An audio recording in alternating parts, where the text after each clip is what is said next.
أعوذ بالله من الشيطان الرجيم.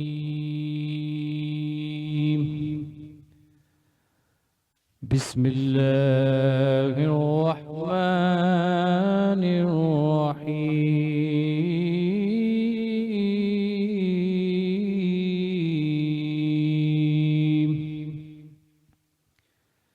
تبت يدا أبي لهب وتب ما أغنى عنه ماله وما كسب سيصلى نارا ذات لهب وامرأته الحسب في جيدها حبل من مسد. بسم الله الرحمن الرحيم.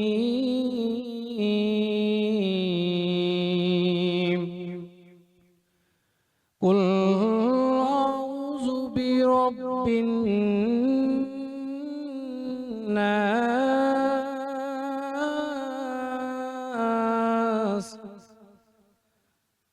مالك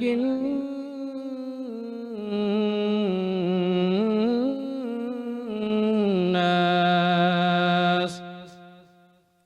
إله من شر الوسواس الخناس الذي يوسوس في صدور الناس من الجنة والناس.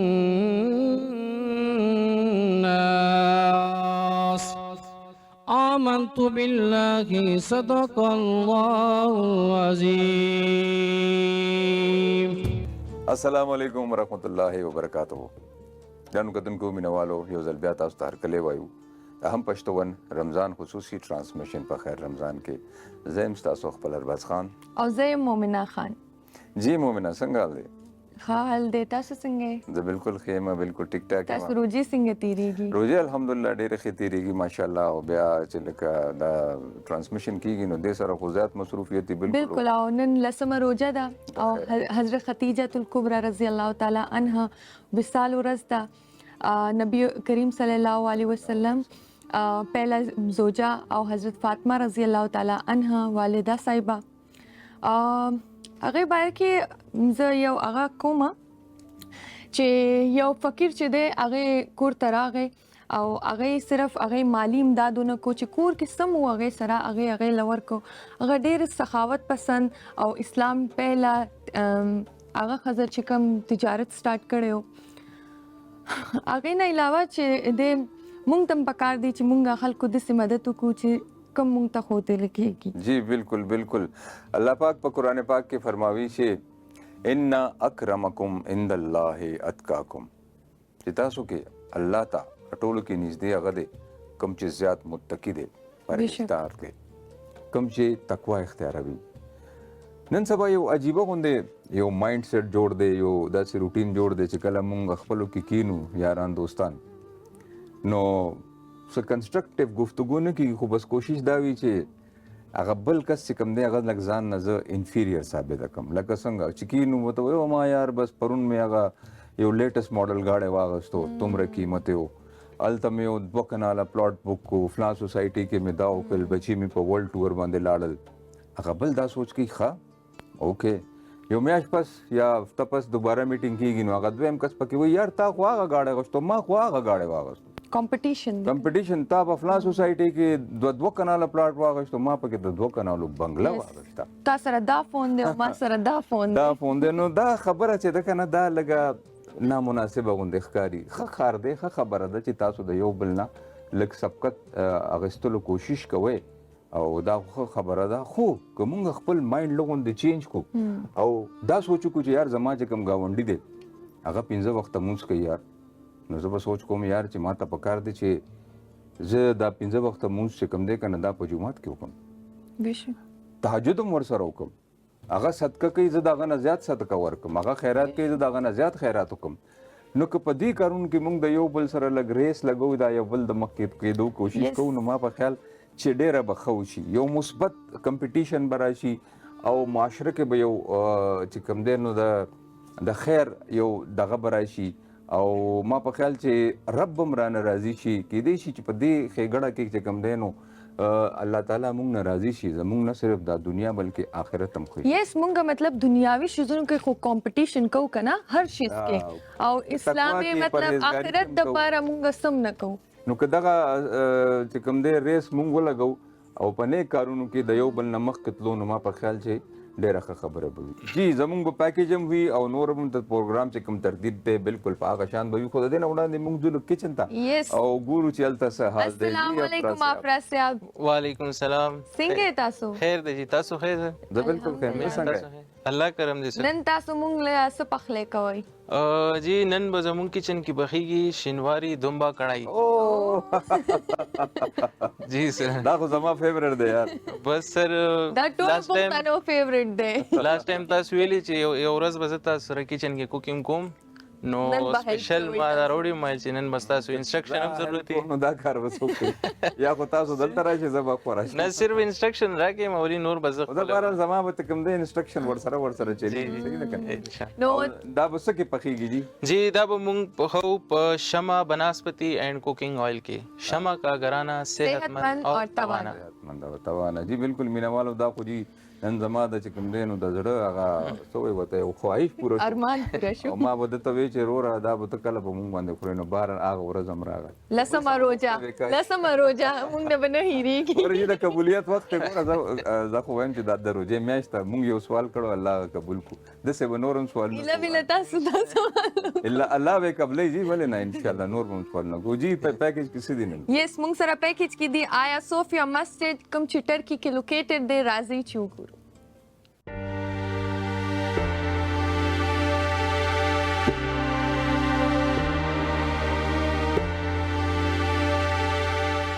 آیا صوفیا د نړۍ د ټولو مشهور تاریخي ودانو څخه ده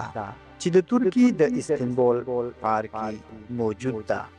ودانۍ د خپل اوږد تاریخ په ترڅ کې د چرچ، جومات، میوزیم او بیا د جومات په توګه استعمال شوه. د آیا صوفیا تعمیر آغاز په 1532 عیسوي کې شوی و. ابتدا کې دا یو عیسائی چرچ او بیا آیا صوفیا مسجد کې بدل کړی شو.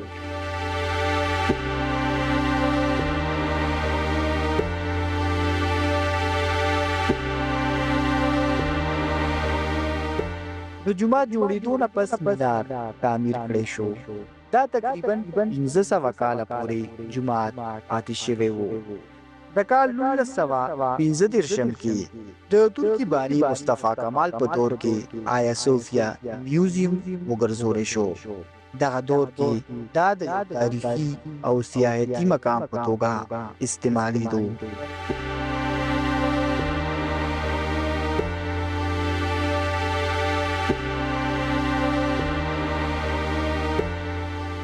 د کال 2000 کې د ترکیه عدالتي فیصلې نه پس آیا صوفیا ته یو ځل بیا د جومات درجه میلاو شوه. اوس هلته لمونځ ادا کیږي او سیلګري ورته هم راځي.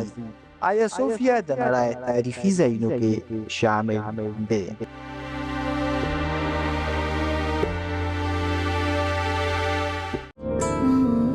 خیر رمضان بخیر رمضان بخیر رمضان. ویلکم بیک. هم پښتون رمضان ټرانسمیشن په خیر رمضان کې یو ځل بیا مونږ تاسو ته هرکلی وایو او مونږ سره کچن کې د افراز صاحب. جی افراز صاحب.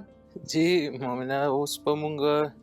چې کوم شینواری دومره کړای ده د هغې پریپریشن کوو ټول نه پهله موږ ته پکار دي شمع کوکنګ آئل بناسپتی اینڈ کوکنگ آئل شمع کا گھرانہ صحت مند اور توانا. ہم منا رہے ہیں 62 سال کے اختتام پر کامیابی کا جشن. ہم معیار اور مقدار پر سمجھوتا نہیں کرتے, اس لیے 62 سال سے آپ کا اعتماد حاصل ہے. شمع بناسپتی اینڈ کوکنگ آئل. سکون کا کہنا ہے سی نو ٹو سیلف میڈیکیشن. سکون سے پرسکون. پاکستان فرسٹ اینڈ اونلی ویلنس برانڈ. کھانا اور پینا نہیں, صرف لگانا ہے. سکون سے ہوگا ہر گھر پرسکون. پاکستان's only global recognized wellness brand. سکون. جی مونږ سره موجود دی عبداللہ مومن صاحب, جرنلسٹ, هغې نه علاوه اسلامک سکالر. السلام علیکم. سلام. ډاکټر مومن صاحب ته څنګه یې تاسو؟ زه الحمدلله ښه یم, تاسو ښه یې؟ الحمدلله. هغې نه علاوه ارشاد احمد, چیئرمین آف یوتھ پارټي. السلام علیکم. مونږ تاسو ته خپل پروګرام کې ډېر ډېر هرکلی وایو. ډېره مهرباني ستاسو. هغې نه علاوه محمد شهباز قادری. السلام علیکم. وعلیکم السلام. جی مومن صاحب څنګه حال دی سر؟ خیریت دی جی؟ خیر دی, خیر شکر دی. ٹھیک ٹھاک ہی. روزے میاش دا دومره ګرمه ګرمۍ ده جی, دومره کشیدګي ده د پاکستان او د افغانستان. دا هم دی چې ګوره لکه زمونږ د رونو په شان دی, هغه هم کلمه ګو دي, مونږ هم کلمه ګو یو, پښتانه یو. نو سر څه سچویشن دی ډېر؟ ارباز خان ډېر مننه. یو خو ما دپاره ډېر د اعزاز خبره ده او چې تاسو یو داسې خاندان د تعلق لرئ چې هغوی یو د پښتو فولکلور او د فلم انډسټري او لیګسي ده. ما د آصف خان کاله دنده ګورې لوک سنگیت او دغه 80s کې پښتو فلم انډسټري زما یو دغه دی, نو ما دپاره یو اعزاز دی. او د هغوی هغه فلم چې هغه کې سنگیتا او سمینا سنګ او دا ټول نو ډېر ښه دغه دی. خو انفارچونیټلی د روزې میاشت او پاکستان او افغانستان منځ کې کشیدګي ډېره زیاته ده, ډېر تاو تریخوالی دی. د هغې بنیادي وجه یو خو دا ده چې دې وخت کې د اقوام متحدې د یونایټډ نیشن د سیکورټي کونسل او د دې سره سره د سیګار چې په دې 2 کالو کې کوم رپورټس راغلي دي هغه ډېر زیات الارمنګ دي.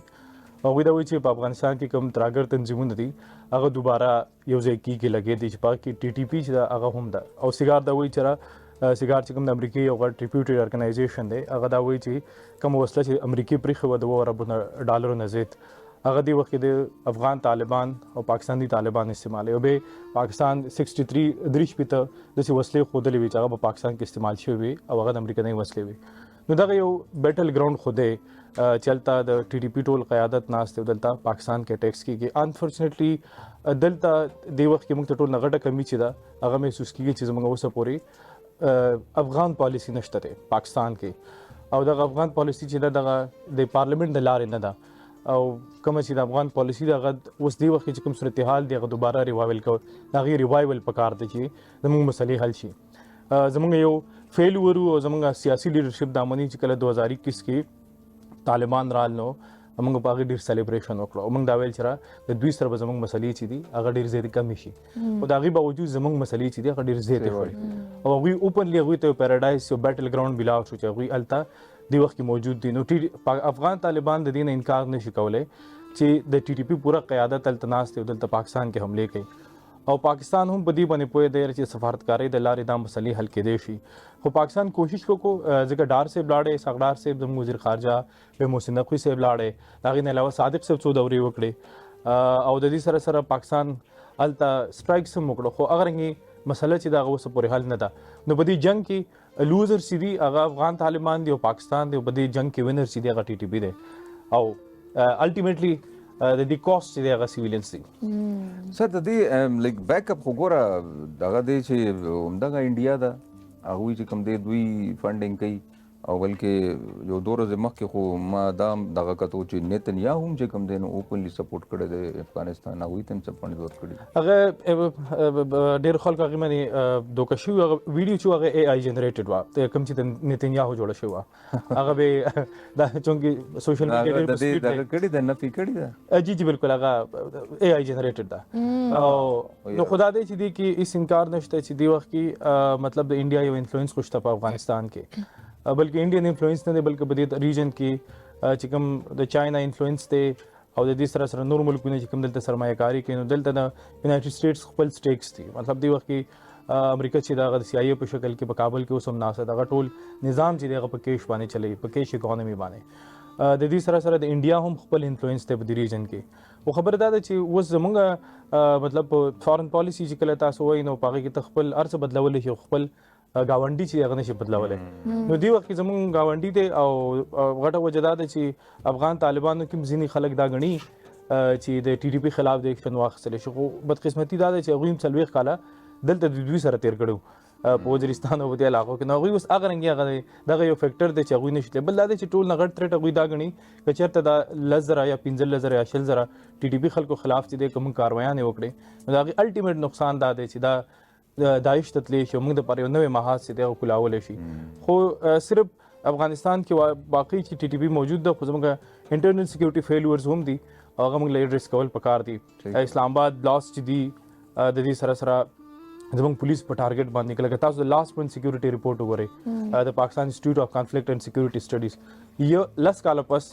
دومره غټ لیول باندې زمونږ چې کوم د سکیورټي خلک دی غمړ شو او تقریبا یو دهائی پس چې دی مطلب یو لسیزه پس هغه خودکش حملو کې دومره لوی تعداد کې اضافه وشو خو دا کال چې دی نه صرف د سکیورټي فورسز او سیویلین لپاره ډیډلیسټ د دې سره سره د میلیټنټس لپاره ډیډلیسټ مطلب د 2010 نه پس ټول نه زیات میلیټنټس دي بلوچستان کې حالات ډېر آؤٹ اف کنټرول دي او نو دی وخت دا چې زموږ پارلیمنت بالکل غیر فعال دی زموږ خپل انټرنل سکیورټي ایشوز دي به زموږ پولیټیکل انسرټینټی ده د څو کال نه سیاسي استحکام نشته دی نو څو پر چې سیاسي استحکام دی او دا موږ وکړو چې 40 کاله د افغان پالیسی چې دغه د پارلیمنت نه بار جوړېدله نو دا غي الټیمیټلی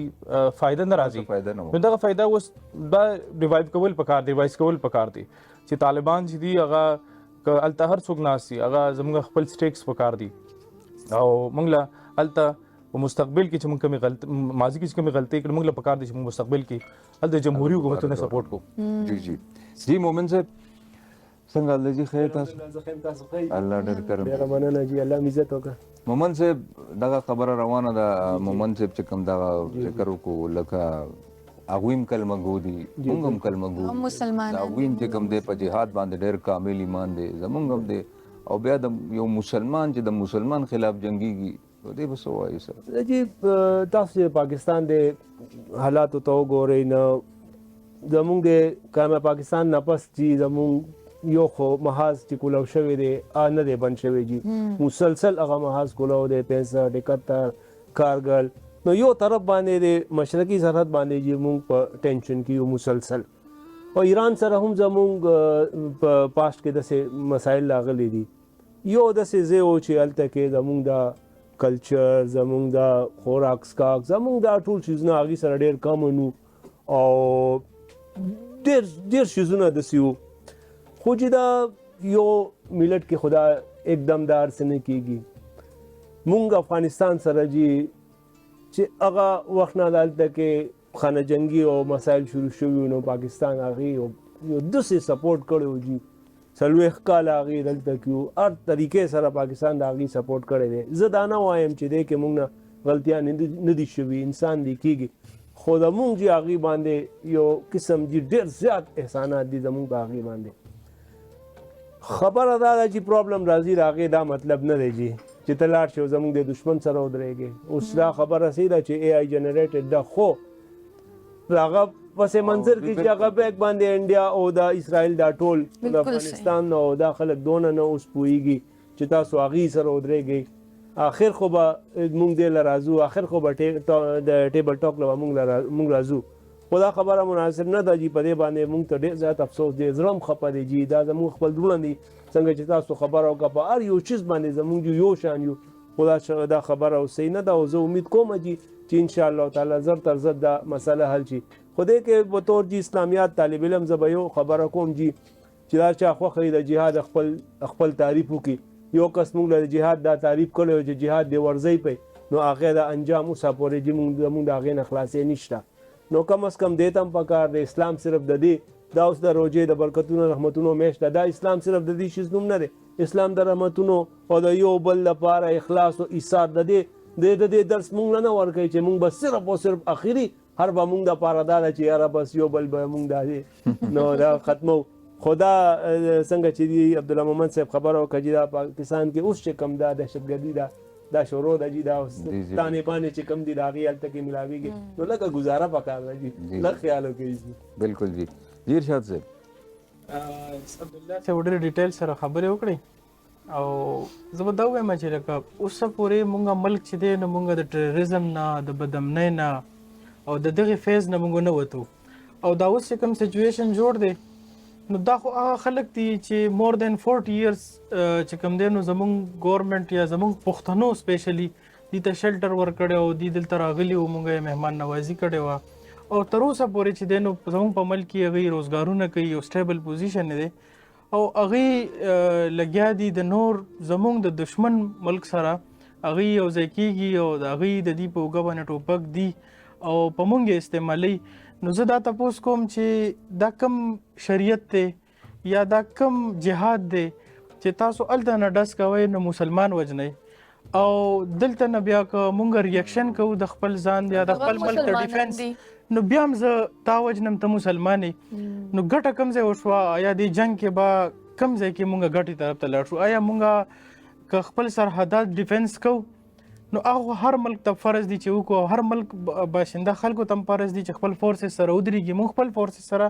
په دې موقع ولاړ یو خو بای اینډ اف دی ډے څنګه چې هغې ووې چې مونږ به یو ټیبل ټاک ته راځو څوک به راپاسې وایي به چې یاره تاسو سپینې جنډې اوچتې کوئ او هغوی دې هم جنګ نه کوي او تاسو هم مه کوئ او بیا مونږ چې دی نو یو ځای شو او د دې نه پهله چې کوم نقصان شو دا د چا وشو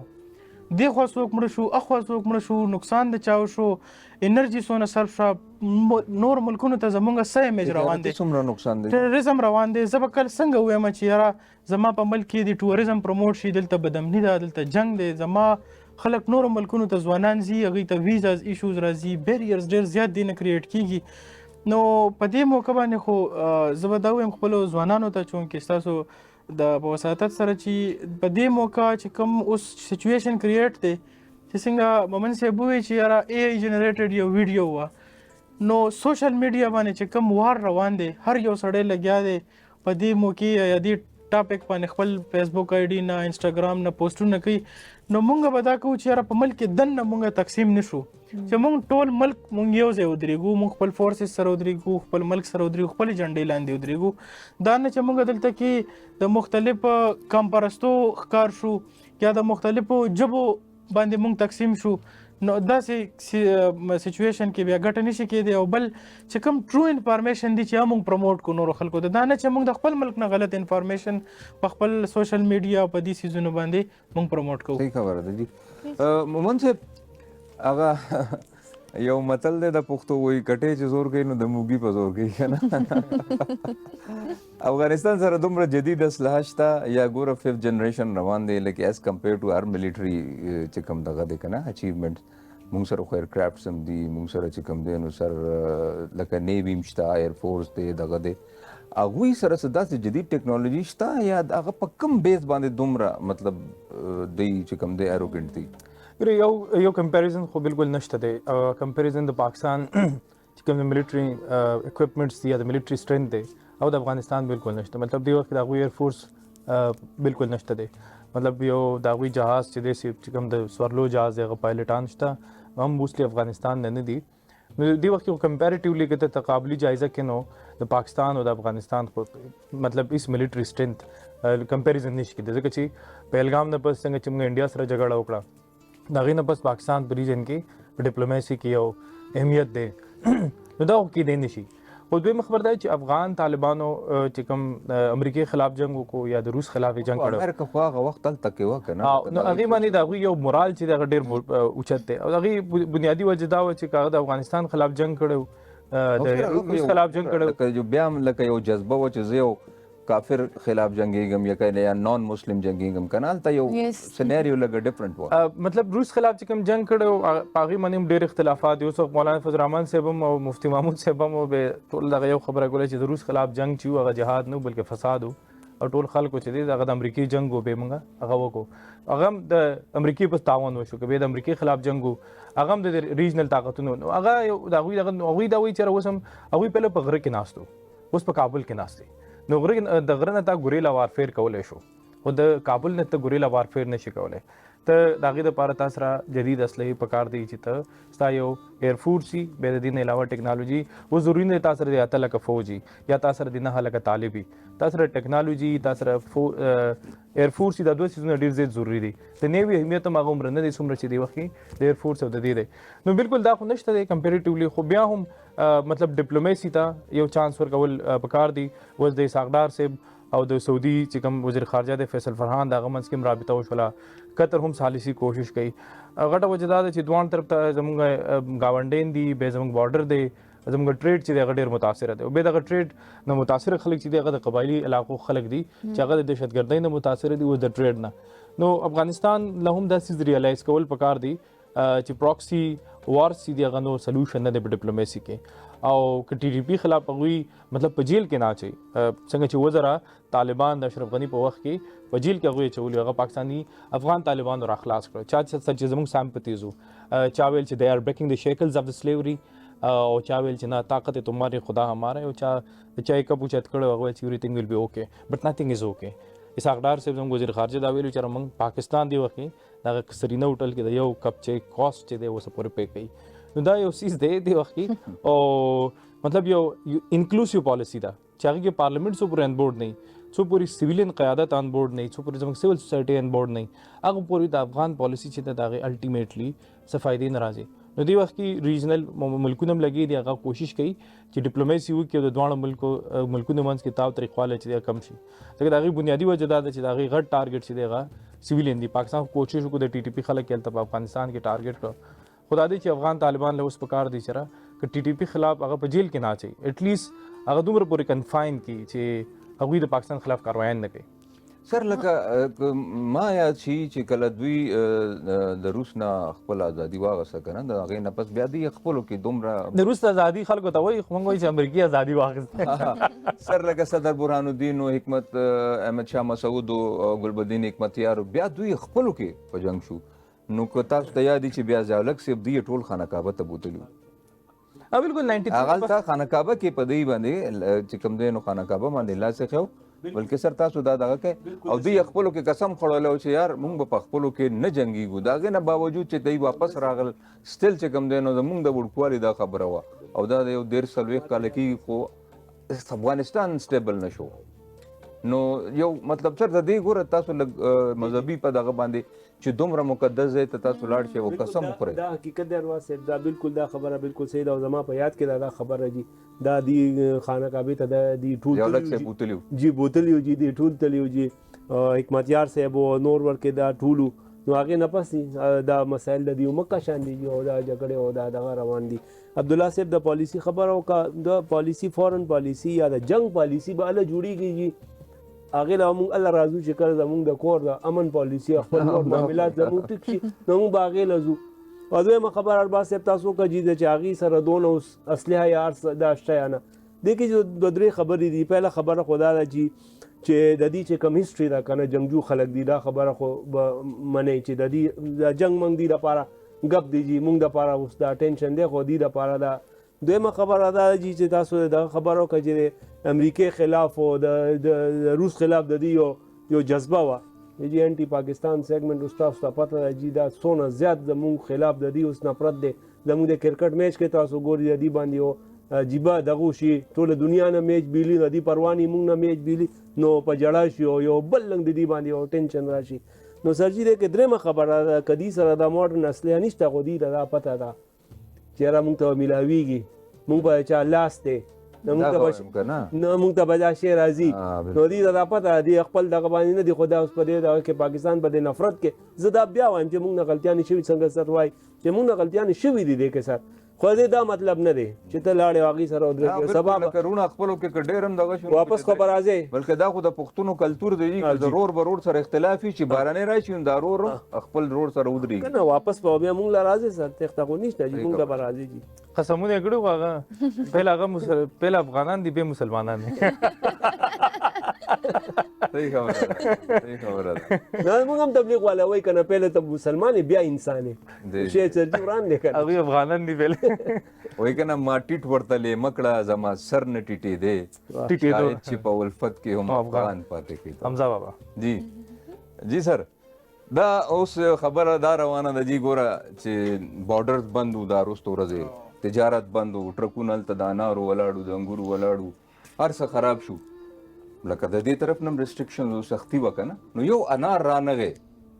دغې نه پس دهشتګر څنګه راځي صحیح خبره ده چې تاسو بارډر بند دی هلته نه انار نشي راتلی یا هلته مونږ چې کوم ایکسپورټ دی هلته نه چې کوم راځي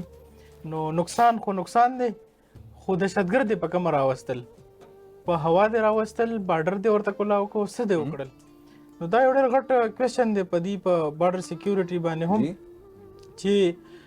څنګه هغوی وویل چې یاره موږ له انټرنلي چې کوم دی نو خپله سیکیورټي سټرانګ کول پکار دي هغې نه بعد چې کوم دی نو بیا موږ هلته ځو دویم زه خو په دې باندې نه پوهېږم چې زموږ او د افغانستان یو بل سره ډېر څیزونه لینک دي ډېر څیزونه دا چې موږ به دا وایو چې هغوی موږ ته په ډېرو څیزونو کې باونډ دي چې دی پاکستان سره یو ښه ریلیشن یو ښه تعلق وساتي د هغې باوجود دی مسګایډ کېږي نو زه دا کوېسچن کوم چې آیا د دې لیډرشپ نالایقه دی یا هغه اکورټ لیډرشپ افغانستان ته تر اوسه پورې میلاو نه شو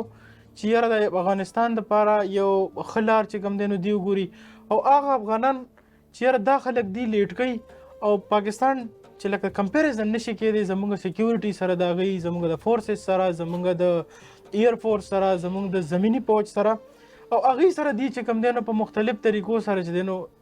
ټکر وي د بل چا په اما باندې وي یا که په خپله وي خو زه دا وایم چې د دې خپل لیډرشپ دومره نالایقه دی چې یاره دوی داسې ټایپ سټیپس چلي او پراکسي وار چې کوم دی نو ادي کریټ کوي ټریډ د دې ډېر زیات متاثره کېږي زموږ هم متاثره کېږي ډېر زیات نقصان کېږي زموږ د کیپي نه چې کوم دی نو چې څومره ویجیټیبلز دي سبزیز دي فروټس دي هغه دلته کې موږ ته نقصان دی هلته نه هغوی ته هم نقصان دی نو بای اینډ اف دی ډے زموږ عام خلک چې کوم دی عام سټیزن یا عام بزنس چې کوم ټریډرز دي هم هغوی متاثره کېږي او د خلکو خپلو کې ډېره مینه ده جی دغه وایم که نه لکه زه بذات خود 2007-8 خبره ده جی زه بای روډ تلم کابل ته بای روډ کابل ته تلم هلته زموږ څه پرفارمنس شو وغیره وه او دومره مینه د افغانانو ورونو دومره مینه موږ سره او چې کله دلته به زموږ د فلمونو دلته د دغه کېدو نمایش به کېدو نو 60% چې کوم دی نو هغه به افغان فلم وینو او چې کله بیا دا وکیشن شروع شو دی انخلا شروع شوه نو هغې نه پس چې کوم دی نو زموږ په دې فلمونو باندې یو ډاون فال راغله ځکه چې زموږ مین ویور افغانو نو بهرحال زه عوام کې ډېره مینه ده انشاءاللہ امید لرو چې اللہ دې خیرو کی جی قاری صاحب کچھ سمجھ آ رہی ہے آپ کو سر ہم جنگ کی باتیں کر رہے ہیں قاری صاحب کو غنی خان کو بتا دینا کہ وائے وائے درندانو بابا وائے زمونږ غوندې د ورکو کمالار غنی بابا ډېر مشهور دی دا ډېره ضروري وه ځکه ماحول ډېر ټینس شو جی قاری صاحب د دې نه وړاندې چې موږ په بریک واخلو نو سر آپ سے گزارش ہے کہ کچھ کلام پاک ہو جائے کیا بتاؤں کہ کیا مدینہ ہے کیا بتاؤں کہ کیا مدینہ ہے کیا بتاؤں کہ کیا مدینہ ہے کیا بتاؤں ہاں کیا بتاؤں کہ کیا مدینہ ہے بس میرا مدعا مدینہ ہے بس میرا مدعا مدینہ ہے کیا بتاؤں الباز بھائی کہ اٹھ کے جاؤں میں کہاں مدینے سے اٹھ کے جاؤں ہاں اٹھ کے جاؤں میں کہاں مدینے سے کیا کوئی دوسرا مدینہ ہے کیا کوئی دوسرا مدینہ ہے کیا بتاؤں کہ کیا مدینہ ہے کیا بتاؤں دنیا والے تو درد دیتے ہیں دنیا والے ہاں دنیا والے تو درد دیتے ہیں پیار دیتا تو بس مدینہ ہے پیار دیتا تو بس مدینہ ہے کیا بتاؤں کہ کیا مدینہ ہے بس میرا مدعا بس میرا مدعا مدینہ ہے کیا بتاؤں سبحان اللہ جی، ماشاء اللہ جی. کہاں اٹھ کے جاؤں مدینے سے کیا کوئی دوسرا مدینہ ہے. بے شک دوسرا کوئی مدینہ نہیں، ایک ہی مدینہ ہے، ایک ہی خانہ کعبہ ہے، ایک ہی قرآن ہے، ایک ہی رسول ہے اور ایک ہی اللہ ہے. جی مینوالو دلته اخلو یو وړه شاندما او دوباره راځو ستاسو په خدمت. بخیر رمضان بخیر رمضان بخیر رمضان. ویلکم بیک. هم پښتون رمضان ټرانسمیشن په خیر رمضان کې یو ځل بیا مونږ تاسو ته هرکلی وایو اور څنګه چې تاسو ته پته ده مونږ سره کچن کې د افراسیاب صاحب ہم منا رہے ہیں 62 سال کے اختتام پر کامیابی کا جشن. ہم معیار اور مقدار دونوں پر سمجھوتا نہیں کرتے، اس لیے 62 سال سے آپ کا اعتماد ہمیں حاصل ہے. شمع بناسپتی اینڈ کوکنگ آئل. جی افراسیاب صاحب زمونږ کوکنگ چیرته ورسېدو؟ جی مومنه زمونږ کړۍ چې ده د دې غوښه مونږ په دم یخې ده فلحال او د دې ریسیپي به مونږ خپلو کتونکو ته ووایو. جی پلیز. جی کتونکو که تاسو غواړئ چې د ریسټورنټ سټایل ذایقه ستاسو په کړۍ کې راشي نو هغې دپاره یو څو ټپس اینډ ټریکس دي د هغې لږ تاسو دغه وکړئ نو انشاءالله سیم ایز اټ از څنګه چې ریسټورنټ کې تاسو ته میلاویږي همداسې کړۍ به تاسو په کور کې انجوای کوئ. د دې چې کومه ریسیپي ده 1 کیلو غوښې دپاره 600 ګرامه ټماټر پکار دي او بل د شینواري کړۍ چې کومه ذایقه راځي هغه راځي د ګډ چې کوم لموي یا چربي چې تاسو ورته وایئ هغه به لازمي دې سره یوز کوئ. تاسو وروړي ده د غوښې سره به یوز کوو؟ او جی جی نو 1 کیلو غوښه که تاسو سره نو 1 پاو چربي دې کې ایډ کړي. ټول نه پهله دې دپاره پکار دی یو ګډ کوالټي آف آیل نو هغې دپاره موږ سره مرسته کړې ده شمع بناسپتی اینډ کوکنګ آیل. کړۍ کې ټول نه پهله 2 چمچې آیل به واچوئ هغې نه پس به چې کومه ستاسو فیټ وي چربي وي هغه به کړۍ کې ایډ کړي چې هغه لږ روز شي هغې نه پس په خپله غوښه ایډ کړي. غوښه چې ایډ کړي نو کم ټماټر وي سپایسز کې موږ سره 2 چمچې مالګه ټي سپون او 2 چمچې بلیک پیپر دا و دې کې ایډ کوي. دیکھیے سر مرچ کې ضرورت نه اسم نه دا سمپل دا اوکے سالٹ اینڈ پیپر. څنګه ګډ مډ کړای جوړیږي نو که زه خورم هم نو بیا 2 غنټې ورزش کوم. ورزش ضروري دی. نه جی ګډ خو بخوري کنه جی او ضروري ده خو اسه خوراکي او په یو شرط دی تاسو برسه به واک لځئ. نه نو واک تاسو خپل کوکنګ کوئ؟ نه ما سره کوک شته دی هغه نه واک نه کوي اسه نه زه ریګولر جیم کوم زه او ایکسرسایز او سویمینګ او جیم. ماشاءالله صحیح کوي. زه خیر دی یو 15 منټ سیو وکړ نه خیر. حاجی مومن صاحب دا راته وایي چې د دې څه حل دی دا کشیدګي د پاکستان او د افغانستان مابین اخوا چې کوم دی نو بلوچستان کې ډېر زیات حالات خراب دي او چې کوم مونږ ته داسې فګرز راځي خو مونږ ویل هم نشو ایون چې کوم دی نو سکیورټي فورسز سره خو ډېر زیات ای ورلاندې وځي ایون چې څوک د پاکستان خبره کوي نو هغې خلاف ډېر سیویر اکشن اخلی کېږي. ګوره دې وخت کې دغه شک نشته انټرنیشنل وارفیر یو ټرمینالوجي ده هغه دا وایي چې دنیا کې ډېر جنګونه چې دي هغه د دې د وجې نه شوي دي چې کمیونیکیشن نه او ډېر جنګونه ودرېدلي د دې د وجې نه دي مطلب چې هغه د دواړو منځ کې کمیونیکیشن وشو. نو دې وخت کې پاکستان ته 3 ډایمنشن تھریټ دی یو مشرقي بارډر بیا افغانستان سره بارډر بیا انټرنل سکیورټي تھریټ. نو دا چېرته مخکې دومره سیویر تھریټ نو څنګه چې ما وویل چې 10 کاله پس یو لسیزه پس تقریبا په سکیورټي فورسز دپاره دا یو ډېډلیسټ ایئر دی. لکه پرون تقریبا 15 جنازې موږ اوچتې کړي په باجوړ کې په بکر کې د دې علاوه په نورو ځایونو کې انفارچونیټلی به خبر دا ده چې او دا غټه لامنګ دي چې اوس پنجاب کې شروع شو. دا راجنپور دا د دې مخکې چې کوم زموږ سکیورټي ایکسپرټس دي یا په دې هغوی په دې پوهېدل چې بکر او کوم چې دغه علاقې دي دلته د ټي ټي پي انفلوئنس چې دی هغه زیاتېږي او دا اوس نه دی، دا څو میاشتو نه دا پیټرن چې دی را روان دی. حالانکه که تاسو د ټیرریزم پیټرن وګورئ دسمبر جنوري او فروری کې به کله هم حملې نه کېدې ځکه دې کې موسم ډېر سخت یخ و، نو ټیرریسټ وایلنس چې دی هغه به کم شو. خو دا پهلې ځل وشو چې طالبان چې کوم نوی پیټرن دی یا د میلیټنټس چې هغوی اربن میلیټنسي مطلب د قانون دننه جګړه هغه به په هر موسم کې کېدی شي، نو هغه دې وخت کې روان دی. نو دې وخت کې 3 ډایمنشن تھریټ دی. بلوچستان مسله چې دا اگین ایز ا پولیټیکل ایشو او پکار دا چې موږ پولیټیکلی دا حل کو. او بیا د افغانستان سره چې کوم مسله ده مولانا صاحب فضل الرحمن صاحب تللی و، محسن نقوی صاحب تللی و، اسحاق ډار صاحب تللی و، بیا په دوحه کې مذاکرات وشو، ما هغه مذاکرات ډېر نږدې نه کتلي وو او کوشش موږ دا وکړو چې مطلب دا سیز خو هغوی دپاره ټي ټي پي چې ده هغه دې وخت کې د هغوی زړه ته ډېره نږدې ده یا مجبوري دي، نو هغه هغوی نه کوي. او څو پورې پاکستان مطلب هغوی څنګه چې ما مخکې ویل چې هغوی هغه ودرولې نه شي یا جیل کې نه شي اچولی، ایټلیسټ په دې سیز باندې هغه کنوینس کړي چې هغه پاکستان دننه کاروایان نه کوي. خو خبر دا ده چې کله مذاکرات کېدل په کابل کې نو هغې کې د هغوی چې کوم سراجونه قانوني ویل که چېرته د پاکستان او طالبانو روغه نه کېږي نو موږ به ټي ټي پي هغه ځای ته یوسو چېرته چې د پاکستان بارډر نه وي.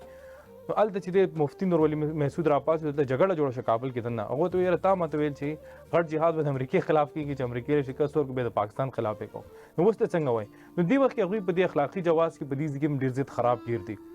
خدا دی چې امریکې دا کمټمنټ پاکستان نه دی ورکړی، دا کمټمنټ په دوحه کې افغانستان ورکړی په 2021 کې چې موږ به زموږ ځمکه چې د هغه به د نورو ریاستونو خلاف ترهګر تنظیمونه نه استعمالوي. او دا دی که اوس دا تھریټ پاکستان ته دی، دا موږ بار بار په خپل آرټیکلز کې په ډان کې په بي بي سي کې په الجزیره کې موږ دا مسلسل دا وایي چې کوم د UN رپورټس دي، سکیورټي کونسل رپورټس دي یا د سیګار رپورټس دي، دا ټیرریسټ وایلنس چې دی دا خو اوس پاکستان ته تھریټ دی دې وخت کې. او تاسو کتلي په رشیا کې ټیرریزم وشو، بیا دلته ایست ترکستان مومنټ د په افغانستان کې بیا القاعده ده. نو که چېرته دنیا موږ سره په دې کې سپورټ نه کوي نو د هغې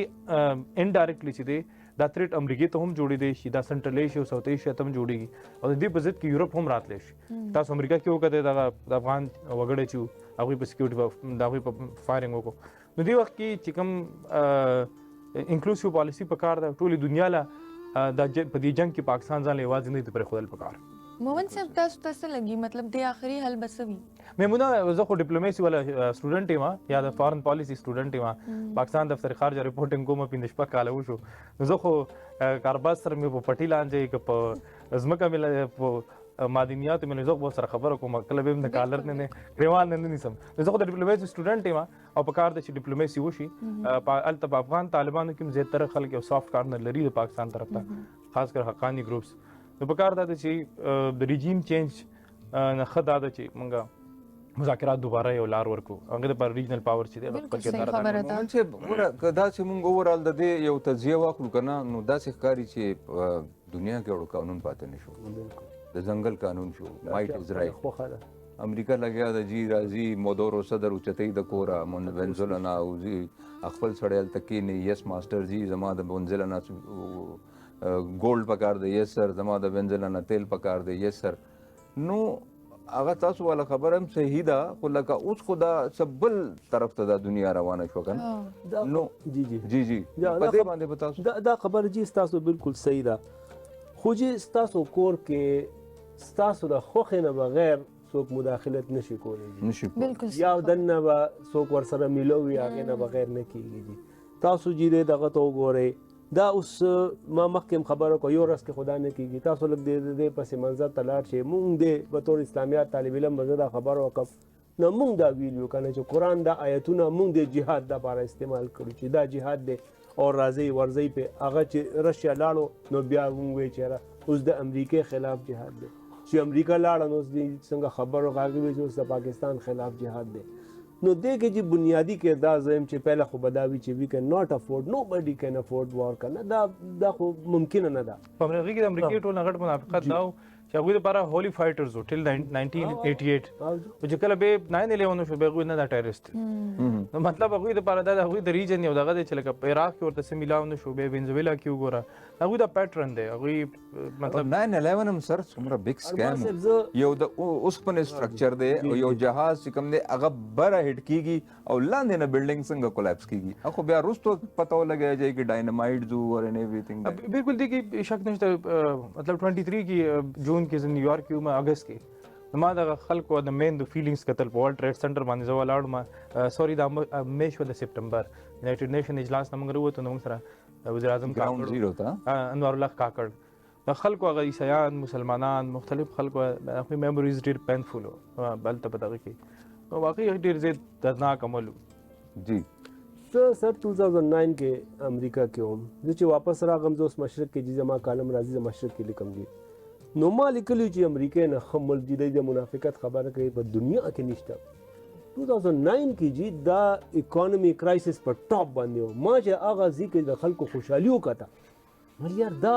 دا کم قسم خلک دي دا خو په ټوله دنیا ختمه کې یا خپلو خلکو له خوشحالي ورکوي خپلو خلکو سره مخلص دي مونږ چې کور کې مسایل دي که نه مونږ یو پټ پټ لاړ چې ورسره میلاو شي بل لاړ چې ورسره پټ پټ میلاو شي نو هلته کې به امریکا به دا هر څه به کوي نو زه ما دا خبره کوله چې بنیادي طور باندې چې کله مونږ دا تشریح د جهاد کړې ده نو مونږ د علماو کرام ته پکار ده دواړه طرف ته چې اول دې په دې خبرې لرا چې دې ته دا وایي چې را جنگ او دا جهاد او دا خو برای راست نبی کریم صلی الله علیه وسلم د پاره د احکام یا ایو النبی حرز المؤمنین علی القتال چې کله فرمایل شو نو هغه برای راست نبی کریم صلی الله علیه وسلم او صحابه کرام ستاسو مدد د پاره به فرښتې راځي نو هغه حالات او واقعات د اسلام کې دا ډېر خصوصیت دی چې د حالات او واقعات چې کوم رعایتي نو هغه حساب باندې د علماء کرام ته دواړو طرف ته پکار دی اول خو د ډیپلوماسي وشي دا جنگ فوري طور باندې قطر ته سعودي ته یو ای ته د ټولو ته پکار دی چې د کې فوري طور ودانګي او دي ته چې خدای او رسول مونږ چې ودرېږي هغه نه پس چې فور د لانګ ټرم چې کم دی د کې علماء کرام ته پکار دي خلکو ته وایي خپل کې مینا محبت د نجران عیسایان راضي حضور پاک صلی الله علیه وسلم ته وایي مونږ بدلته کې عبادت کوو حضور پاک صلی الله علیه وسلم ورته ویل چې یاره د مسجد نبوي کې خپل طریقه باندې تاسو عبادت وکړئ یو یهودي جنازه روانه و حضور پاک صلی الله علیه وسلم بخاری کې دا روایت دی ودرېدو نو صحابه کوم فرمایل چې دا خو یهودي دی نو آپ علیه السلام فرمایل لیست نفسا دا انسان نه دی نو هغه د اسلام هغه بنیادی ولقد کرمنا بني آدم یا د ډیګنیټي اف پرسن چې کوم دی هغه شی موږ نو سوران دی علماء کرام ته پکار دي خدای او رسول منی د خلکو ته وایي او دې کې چې اخیری خبره دې کې چې کوم د هغې احساسات دي او جذبات دي هغه هرټ شوي دي هغې ته لږ د هغې هغه کانفیډنس چې مونږ لږ د افغانانو د خلکو چې یاره مونږ اوس نور به ستاسو په معاملاتو کې مداخلت نه کوو مونږ نور چې کوم دی خپل ملک ته به ګورو تاسو خپل ملک ته ګورئ چې د هغې کې لږ کانفیډنس پیدا شي نو هغې به الریډي هغه خو ډېر په دغه کې دي نو مونږ خلات یو نفرت دی هغې په زړه کې عباس خان زه یو څیز اډ کوم دا کله چې د طالبان رال په افغانستان کې موږ به یو سټانس د هغې خلاف چې مطلب بیا به چې موږ د واکدارانو راوختلو چې ستاسو د سټانس چې د لږ سافټ پکار دی ټورډز افغان طالبان نو موږ به ته وایو چې د دې کنه چې دا چا چې د ټوپک کاروبار کړی دی که نه اته له ګلونه نشي راوړی نو که ته دې طالب ته ښه وایي هغه طالب ته مطلب دې طالب ته بد وایي هغه طالب ته ښه وایي نو دا انډر ون امبریلا یو خلک دي نو هغه به وایي چې نه هغه طالب ډېر ښه دی ما نن د یو محسن داوړ تقریر اورېدو پارلیمنټ کې ډېر زوړ تقریر و هغه وایي چې دا خلک چې دي دا به ستا طرف ته راځي که نه نو هغه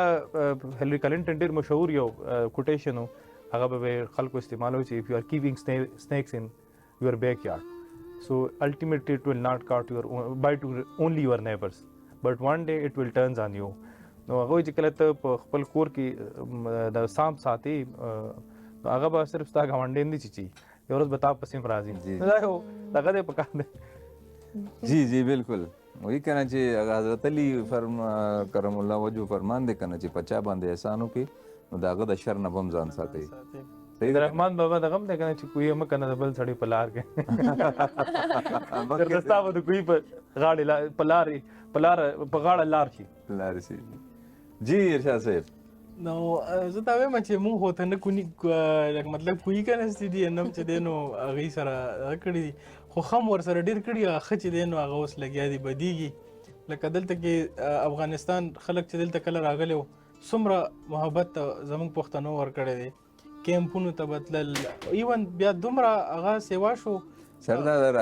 کرکټ چې څومره پلیران دي د دې په شناختی کارت کې مستقل پته د پیښور په خبر ده رښتیا وګورئ اوس سردا کم کینسر په مریض شوی دی او یو فرانچایز والا مالک دغه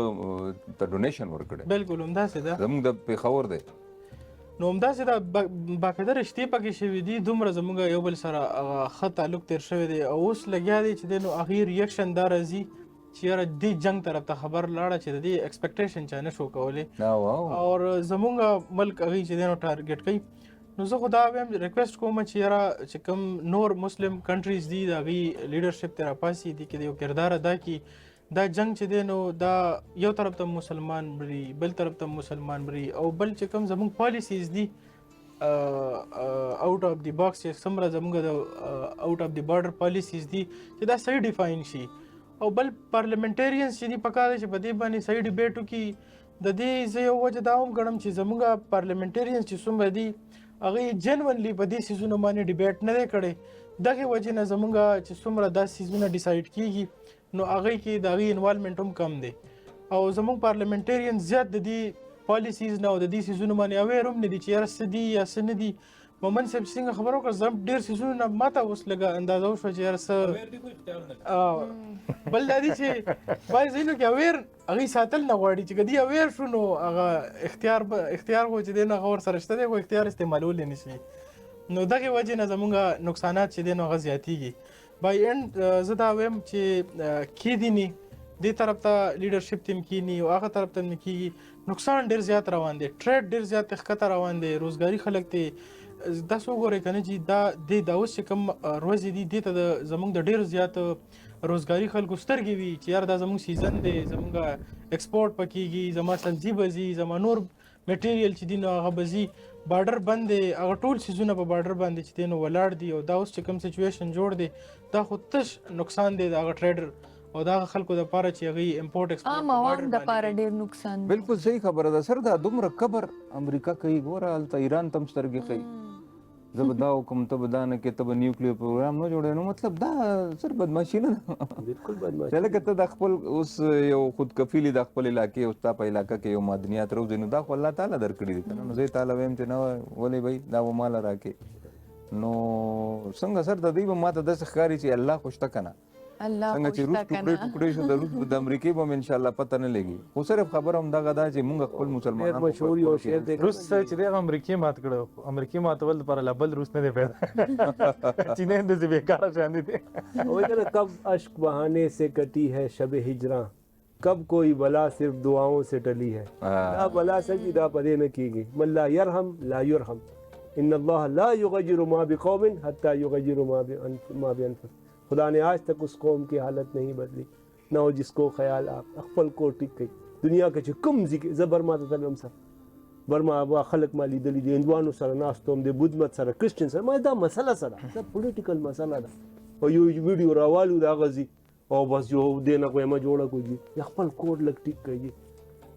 انسانیت ټولو کې خرڅ 80 سال مخکې کنه یو قوم ته د ځمکې یو ټوکړه پکار و هغه واخسته په به په قربانیانو باندې نن د ټوکړې ته د قوم ضرورت دی پنجابي مشته پښتون مشته سندي مشته کشمیری مشته خان مشته چودري مشته ملک مشته شیعه مشته سنی مشته ټول څه خو پاکستانیت څنګه چې دا خبره وکړه د کې اول چې د پسې ودرېږو خپل ملک سره خپل ریاست سره هغه سره ودرېږو خپل کور لګ ټیکو ان شاء الله تعالی بیا په مزه د امریکایي شي نه دي سر خو چې خپل کور لګتي او لکه خو دغه دی چې یو اتفاق پیدا کو اتفاق کولو کې خپل اتفاق پیدا کې بیسکس د مونږ چې کم دي کنه هغه لا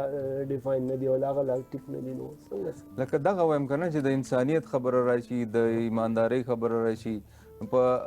دې کیسو کې هغه غیر مسلم زمونږ نه ډېر ښه دي سر جی تاسو لږ سټیټس وګورئ کنه په جمعتونو په حساب باندې زمونږ څلورم نمبر دی په عمرې په حساب باندې پهلا دی په حج په حساب زمونږ دویم دی د ایکسپریس رپورټ د مجموعي قومي پیداوار په حساب باندې ایمانداری په لحاظ سر جی نه دا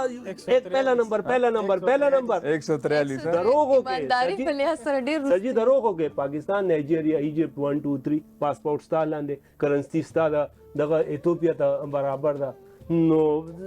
یو شي پولیو صرف تا کې پاکستان افغانستان کې یو شي ز ریډیو کې سر تاسو کوم ټي وي کې اخبار کې د جمعې خطبه کوم سر په ملٹی میڈیا دلته اسلام آباد کې زدا روزانہ نن میں تاسو یار کوئی ایک بات مجھے اچھی بتا دے جو ہماری اپنی ہے جس پر ہم فخر کر سکیں اور موږ دنیا ته ویلو شو چې یار دا کار مونږ کړی نو خپل کور لګ ټیکې سر ان شاء الله تعالی سر دا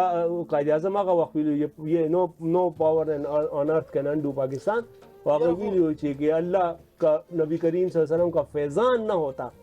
وہ یہ نہیں بنتا تھا دا اللہ پاک جی قطر کې چې اسرائیل چې کم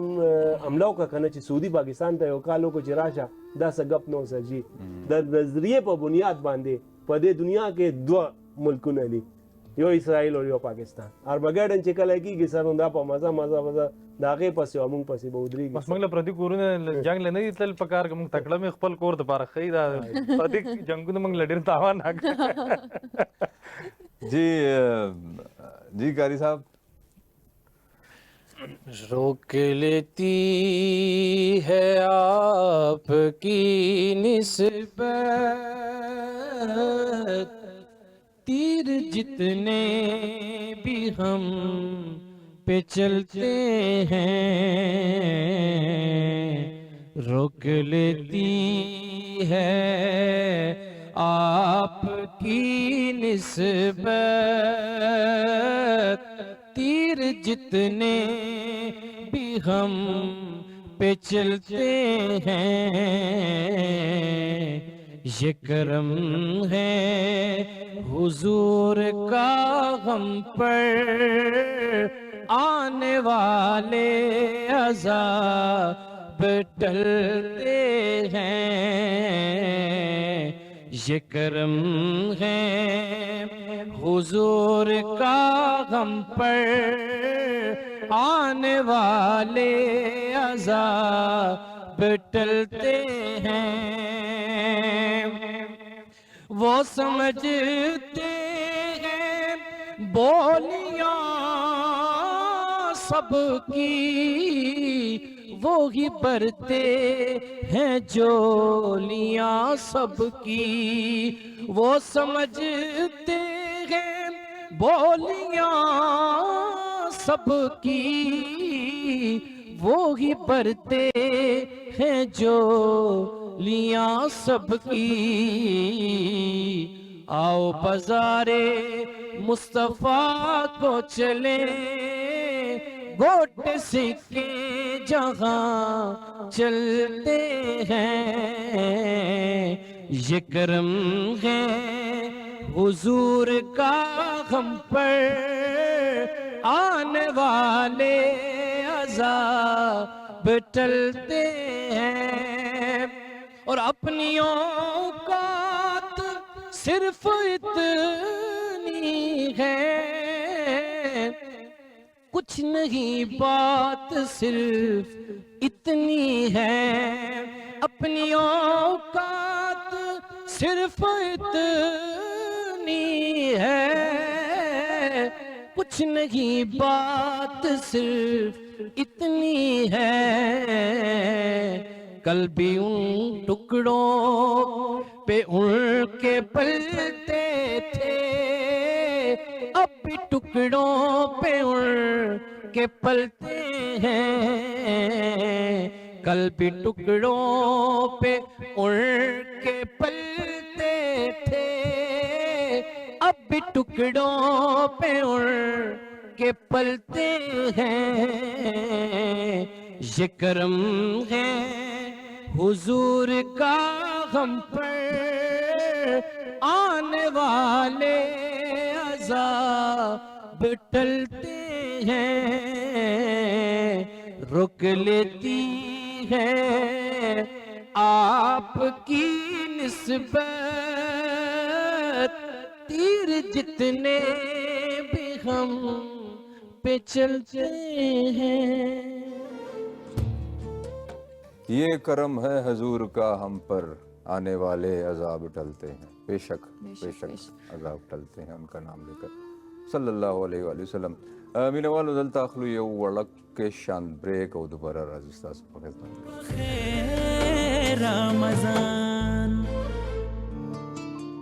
بخیر رمضان بخیر رمضان ویلکم بیک. هم پښتون رمضان ترانسمیشن په خیر رمضان کې یو ځل بیا مونږ تاسو ته هرکلی وایو او داسې خو کېدی نشي چې رمضان یا افطاري او مونږ د پخلی خبرې ونه کړو. نو مونږ سره دی افراسیاب. جی افراسیاب مونږ سیکنډ ډش څه پخو؟ جی مومنه زمونږ سیکنډ ډش چې دی د هغې نوم دی بابر پاستا. بابر پاستا؟ جی او دا به مونږ جوړو په ډالډا کې او دې سره مونږ چې کوم پاستا برانډ دی هغه دی بیک پارلر. بیک پارلر سبھی کھاتے ہیں. جی او د دې دغه دی سپانسر بیک پارلر. یس دے بیک پارلر سبھی کھاتے ہیں اینڈ دا به مونږ جوړو ډالډا کوکنگ آئل کې جہاں مامتا وہاں ډالډا. او دا کچن کوم یو دی جی مونږ سره؟ دا دے شیزی کچن اینڈ انٹیریئر. شیزی کچن اینڈ جی ہمارے ساتھ گیسٹ میں موجود ہیں ایک نہایت قابل تعریف شخصیت ڈاکٹر سماب صفدر صاحبہ. ڈاکٹر سماب صفدر صاحبہ نے MBBS کیا.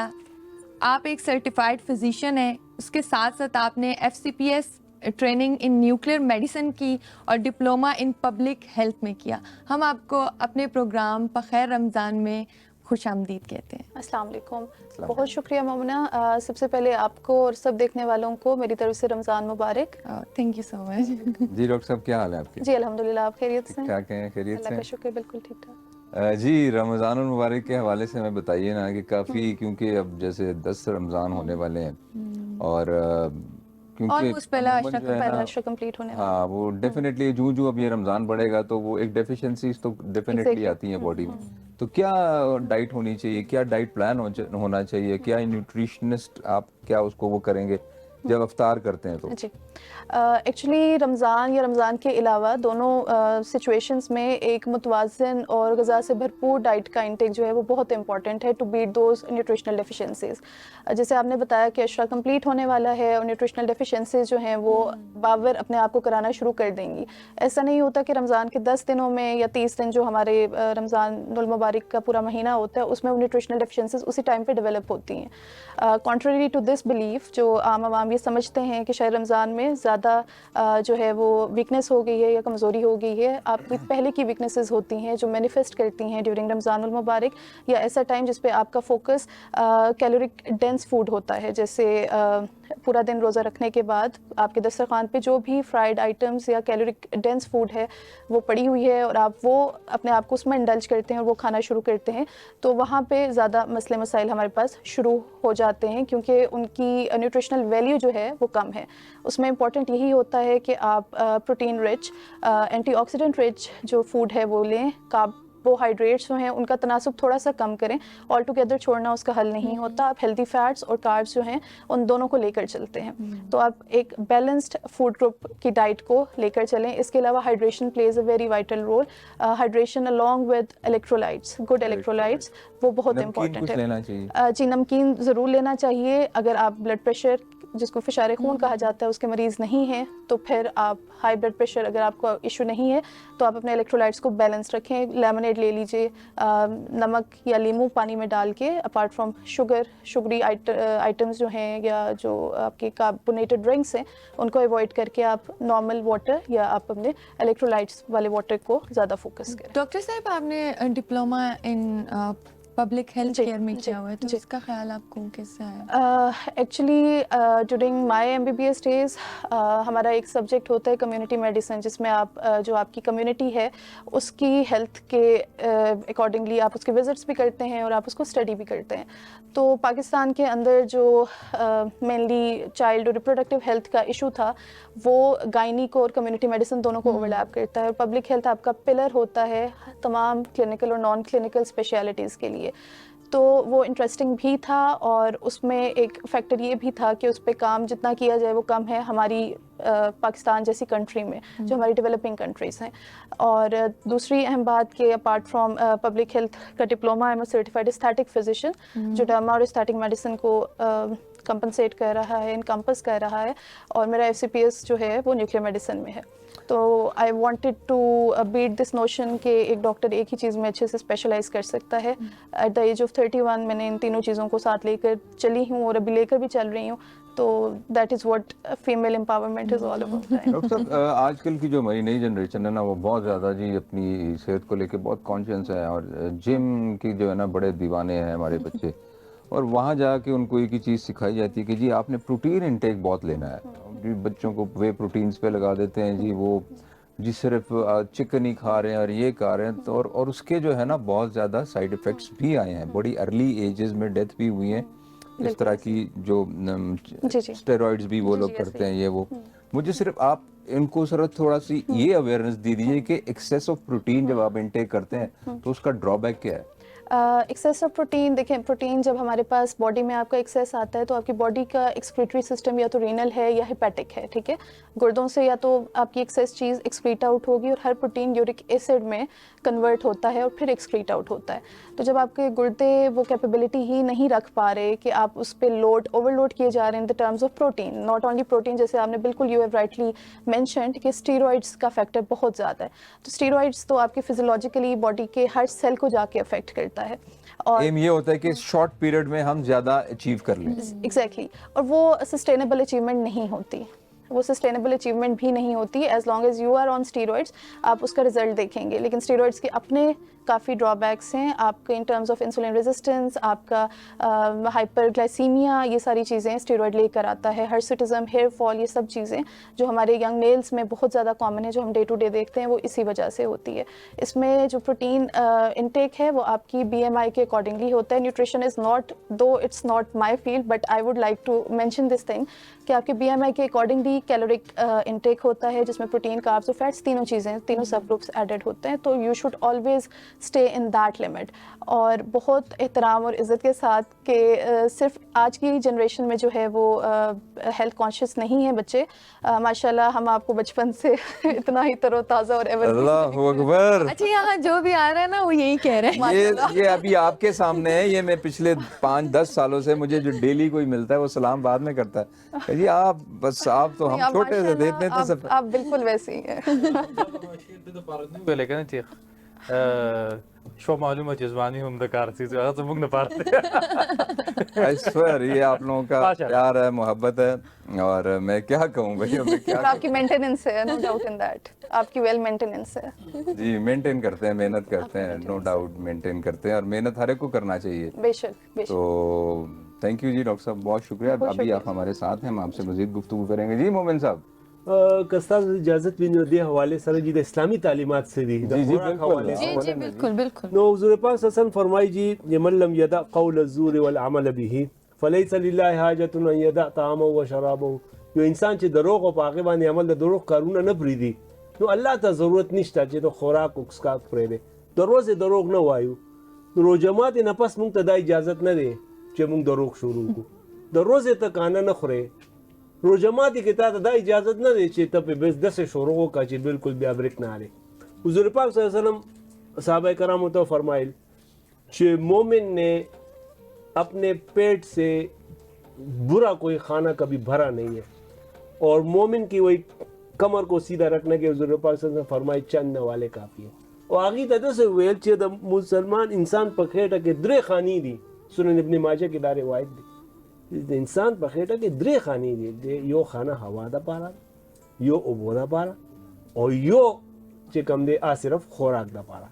نو زه به دې کې دا وایم اسلامي تعلیمات هم د دي چې څه خورئ نو لږه ګزاره کوئ, بس په مزه مزه چلیږئ, एकदम چې تاسو دا د هغې هغه فلسفه ختم شي جي چې فاسټنګ تاسو هسې د اسلامک پوائنټ اف ویو نه دغه نه هسې بوکې رہنے کے فائدے که نه, د فاسټنګ څه بینیفټس دي. نو تاسو وګورئ, تاسو ته پته ولګي دا هغه ټول بینیفټس جی سر جی هغه بیخي ختم شي جی. دا خو غیر مسلمانان هم د دې سیس چې کوم اعتراف کوي. زه ډېر شوق سره ګورم دا انډین آیورویدک, هغوی خپل یووي جا مل آسن, اکړو آسن, دا مونږ چې اتحیات کې کینو, دس از دا بیسٹ پوسچر. آپ سجدہ کرتے ہیں, اس کا اپنا ایک اللہ تعالیٰ نے ایک باڈیلی جو ہے نا اس کو آپ امپیکٹ پڑتا ہے. اور وہ روزے کو بولتے ہیں اپواس, ڈیٹاکس کرنے کے لیے آپ ہفتے میں 2 دن اپواس کریں, مین روزہ رکھیں. مطلب یہ چیزیں جو قرآن پاک میں کتنے ہزار سال پہلے اللہ پاک نے فرمایا, سائنٹیفکلی آج پروف ہو رہی ہے. اور یہ خبر دے کہ سر جی دا نروس سسٹم نے دے سر جی دا ودن سیکنڈز کار کئی چې موږ کله دا خوراک وکړو که نه جي دا معده د دماغ ته 15 منټ پس کال کوي چې زه ډک شوی ما جي آی سیټ جو ورباندې کار کوي دی کې 15 منټس لګي او 15 منټس کې موږ کار وران کړي چې کله پورې میسج ځي چیرې ته بس وکړه نو هغې نه مخکې موږ دا کار کړي نو دې ته هم لږ خیال کوئ او دې لپاره حضور پاک صلی الله علیه وسلم فرمایي چې چند نه والې لږ او دغه پرېږدئ لږ که نه نو دا اسلامي مونږ خو نن سبا داسې کوو چې افطاري وشو بس شروع شو او هغې نه پس بیا مونږ مطلب هغه شو بریک نه لګي او پښمنۍ کې هم که تاسو وایي مونږ اوښ په شان نه یو چې مونږ به دا اوبه سټور کړو یا کانه به مونږ سټور کړو زمونږ هغه سسټم نه دی نو دې کې لږه ګزاره پکار ده ادروایز فلسفه به یې ختم شي جی مومن صاحب څنګه چل دی جی دا غلی ناست دی یار داسې مه کوئ که نه انټرپریټ کوئ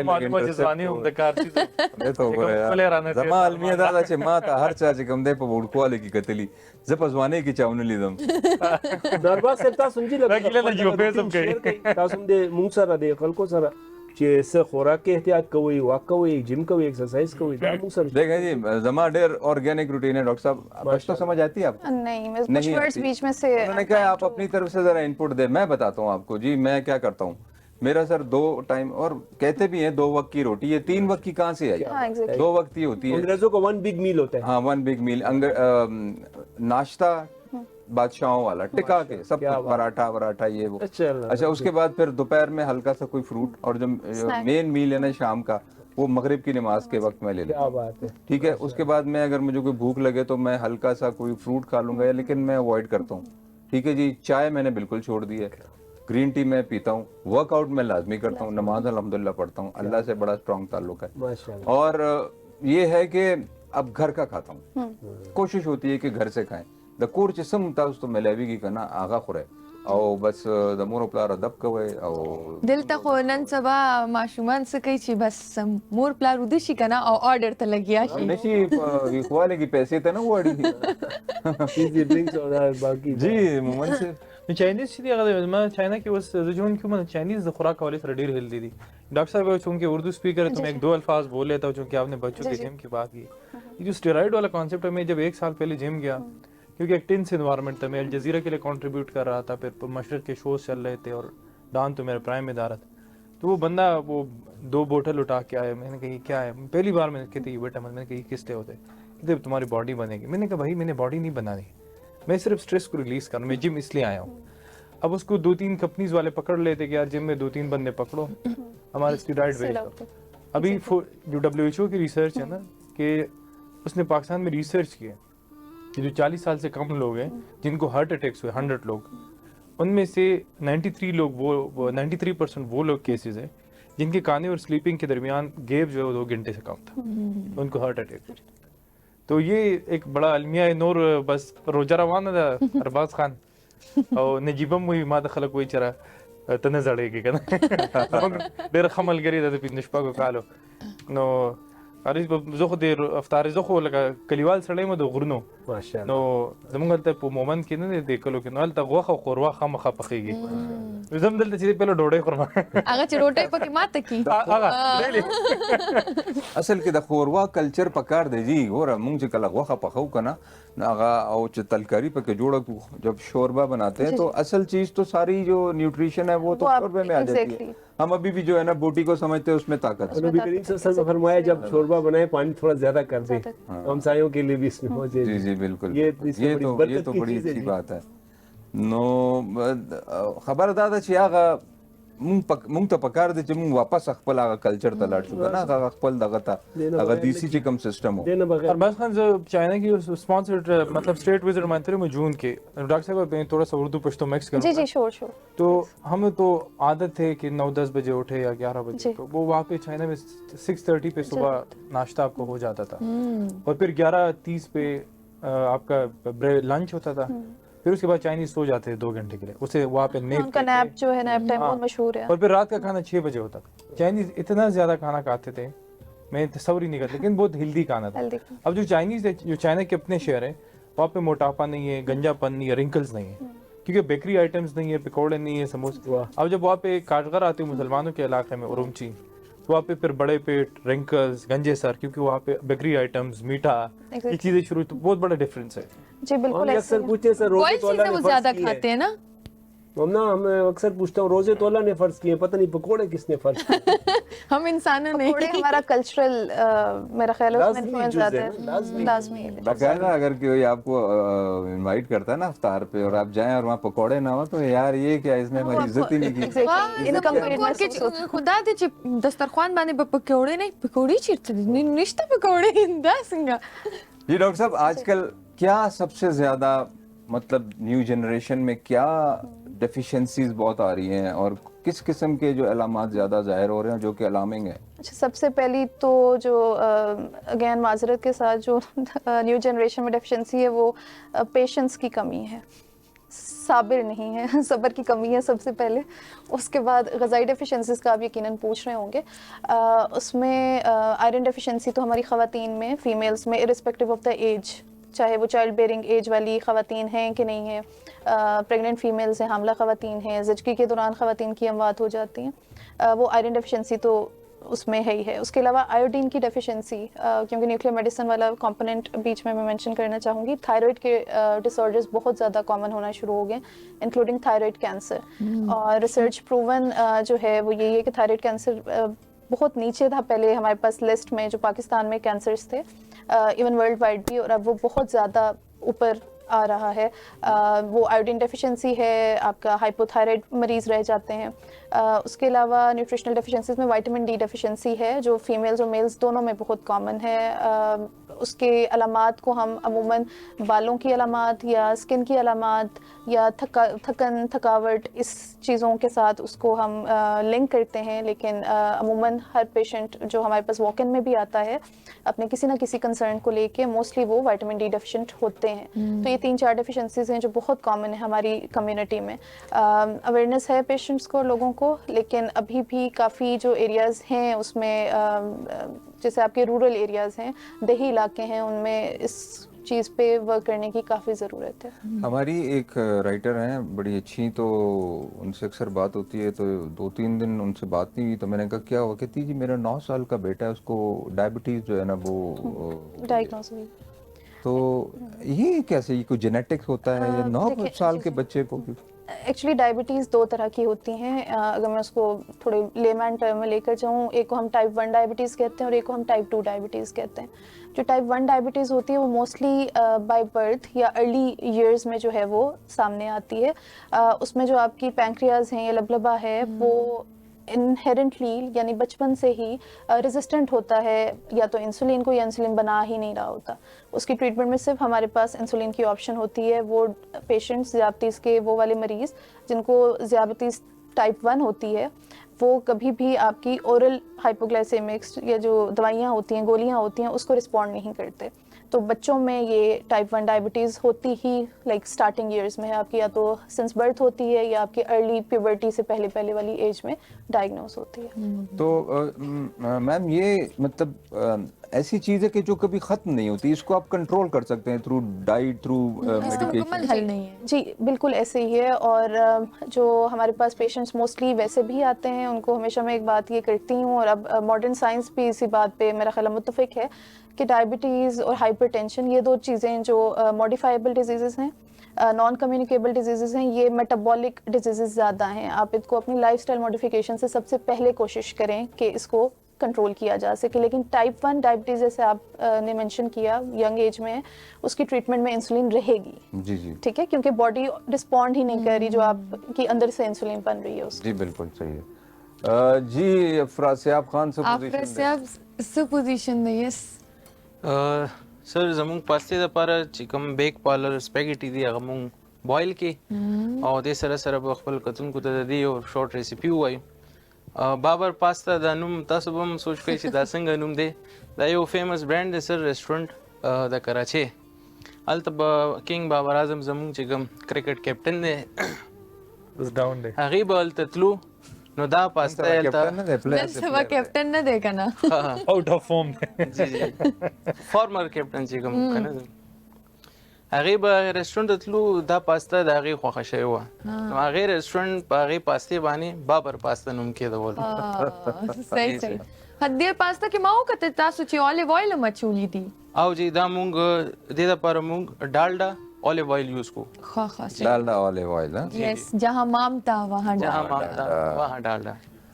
जी ठीक शो जी प्रासियाब खान बिल्कुल मु सही हुए जी मिने वालो दल तकलियो वड़ा शान दमा दोबारा राज उस्ताद पर खिदमत की بخیر رمضان بخیر رمضان بخیر رمضان ویلکم بیک ہم پښتون رمضان ٹرانسمیشن په خیر رمضان کې یو ځل بیا مونږ تاسو ته هرکلی وایو جہاں مامتا وہاں ڈالڈا ہر ماں چاہتی ہے کہ کھانا ٹیسٹی بھی ہو اور نیوٹریشیس بھی جس میں ڈالڈا کوکنگ آئل دیتا ہے ان کا بھرپور ساتھ ڈالڈا کوکنگ آئل وٹامنس اے ڈی اور ای سے فورٹیفائی پلس اومیگا 3 اینڈ 6 مطلب ہیلتھ بھی اور ٹیسٹ بھی دونوں ایک ساتھ اور مونږ سره د کچن کې آفرا سیاب صاحب جی آفرا سیاب صاحب زمونږه کوکنګ څه حالات دي جی مومنه زمونږ دویم ډش چې کوم دی هغه د بابر پاستا د دې هیستوري خو مونږ خپل کتونکو ته وویلو خو د دې چې کوم شارټ ریسیپي د هغه به مونږ دې ته ووایو د دې دپاره مونږ ته بیک پارلر سپیګیټي پکار ده او د دې چې کوم بیس دی هغه دی پیپرونی یا ساسیجز خو چونکې مونږ دلته پیپرونی یوز کوو که تاسو سره ساسیجز وي نو هغه هم یوز کوی شي د کریم بیس او ټومیټو سوس بیس پاستا ده کمبینیشن دی د دې پاستې سوس چې کوم دی بیک پارلر پاستا سوس مونږ سره دی ریډ سوس دا به یوز کوو او یو کپ پاستا دا بیک پارلر سوس چې دی دا الریډي ریډي جی دا الریډي ریډي دی کې ټول انګریډینټس پراپر یو کمپلیټ ریسیپي ده دی کې جی بابر پاستا جی مومن صاحب کرکٹ باندې څنګه څه شوق موک لري کرکٹ کنه ګور مې رینډملی کرکٹ ولا غته زیو بس کرکٹ خو پاکستان کې خلک ډېر زیات پکار دي چې څنګه د دوه میچونه وشو خاص کر د انډیا خلاف اوس هغه سچويشن دی فلان بایلی دی دی وګټي اورس د باران کې نو کې دی شي انګلند خلاف نو یو صورتحال دی په خلک ډېر دغه دی مطلب دس دی چې بابر مسلسل آؤٹ اف فارم دی دا غي باوجود لکه هغه اوسم په ټیم کې شامل دی یا د بابر اعظم چې دی فخر حالانکه فخر هغه ورځ یو گیم کې ډېر ښه سکور کړو خو په کار دی هغه ته چانس ورکړي او دین علاوه که تاسو ګورئ نو د شاداب هم هغه رنګه کارکردګي نشته T20 ته د ټیم جوړه تا ته پته نه چې لکه تاسو د ون ډے فارمیټ خلک دي یا د ټیسټ فارمیټ خلک دي هغه اوس ډیلیور کولای نشي لکه اوس تو ګوره خو د انګلند خلاف 170 180 جوړې دي شو ایزیلی او هغه میچ هم ګټل چې اخیری ور کې څلور رنز پاتې چې څنګه چاته هغه بالکل هغه کپتان چې دی دا ډیر پورلی کارکردګي وته او به د دین علاوه سلمان علي هغه به د بابر اعظم ته وګوره نورم لکه سر کیپټنسی ډیر کاؤنٹ کوي سر ډیر زیات کاؤنٹ کوي لایک یو هاف ټو سوئچ ود ان د مومنٹ د سیناریو کرنٹ څه دی سر دی رویز راجا ویری رینونڈ فیس ان پاکستان او ډاکټر نومان د کرکټ نو یو انالیسس زما ډیر خوښ شو هغه دا وی چې په انډیا کې چې کله یو ټیم چې دی یو پلیئر چې دی هغه نشي ډیلیور کولای نو هغه ته به وی چې تلاش ته ډومېسټک وکړه الته پروف کا چې ته یو خپلېری خپل کارکردګي د 500 میچونو شپېتو میچونو وخیا نو به وتا موږ ټیم تراولو دلته هغه معیار چې دی غنه دی لکه اوس دا ورلد کپ ختم شو مطلب دا ورلد کپ ختم شي به پی سی ایل شروع شي آی پی ایل او پی سی ایل جو کم دی پی ایس ایل چې شروع شي هغه په بابر دوه چکی وي به ټیم تراش وا به خلکو نه ورلد کپ چې دی هغه مکمل لیر شي نو د دې دوه تجزیه کارو یو انالیسس ډیر زبردست دی چې هغه منټلی چې دی کنه کولیپس دي سایکولوژیکلی هغه دا غنی چې کله ګراوند ته لاړ شي هغه د انګلند خلاف وي هغه د انډیا خلاف وي هغه د نورو ټیمونو خلاف هغه دا وایي چې موږ دا نه شو ګټلی که تاسو د انډیا په میچ کې کتلی بالکل تا ته ټیم ښکاره کېدو چې دا سایکولوژیکلی بالکل ډاون دی نشي کولی خو به د انګلند خلاف ته وګوره ته بابر اعظم شاټونه روباسه ته د سایم ایوب شاټونه روباسه ته د سلمان علي هغه شاټونه روباسه لکه یو شاټ د لوک شاټ هم ورکه بس منته دا یو ټیلنټ دی دا څنګه کیږي کنه او لکه وای یو طرف ته با دین اخکاری چې لکه ډیر سایکولوژیکلی کولیپسډ مطلب هغه دی اوس د دې کرکټ غنه دي نو اوس دا چې ریوایول بکیږي دا معیار بالکل نه چی د کلاړي د کارکردګۍ معیار چې هغه د ډومېسټک سورب گنگولی هغه ورځ د پاکستان انڈیا میچ بارے کې دا کولو چې یار उसने کہا یار یہ بڑا میچ آ رہا ہے उसने کہا کون سا بڑا میچ بھائی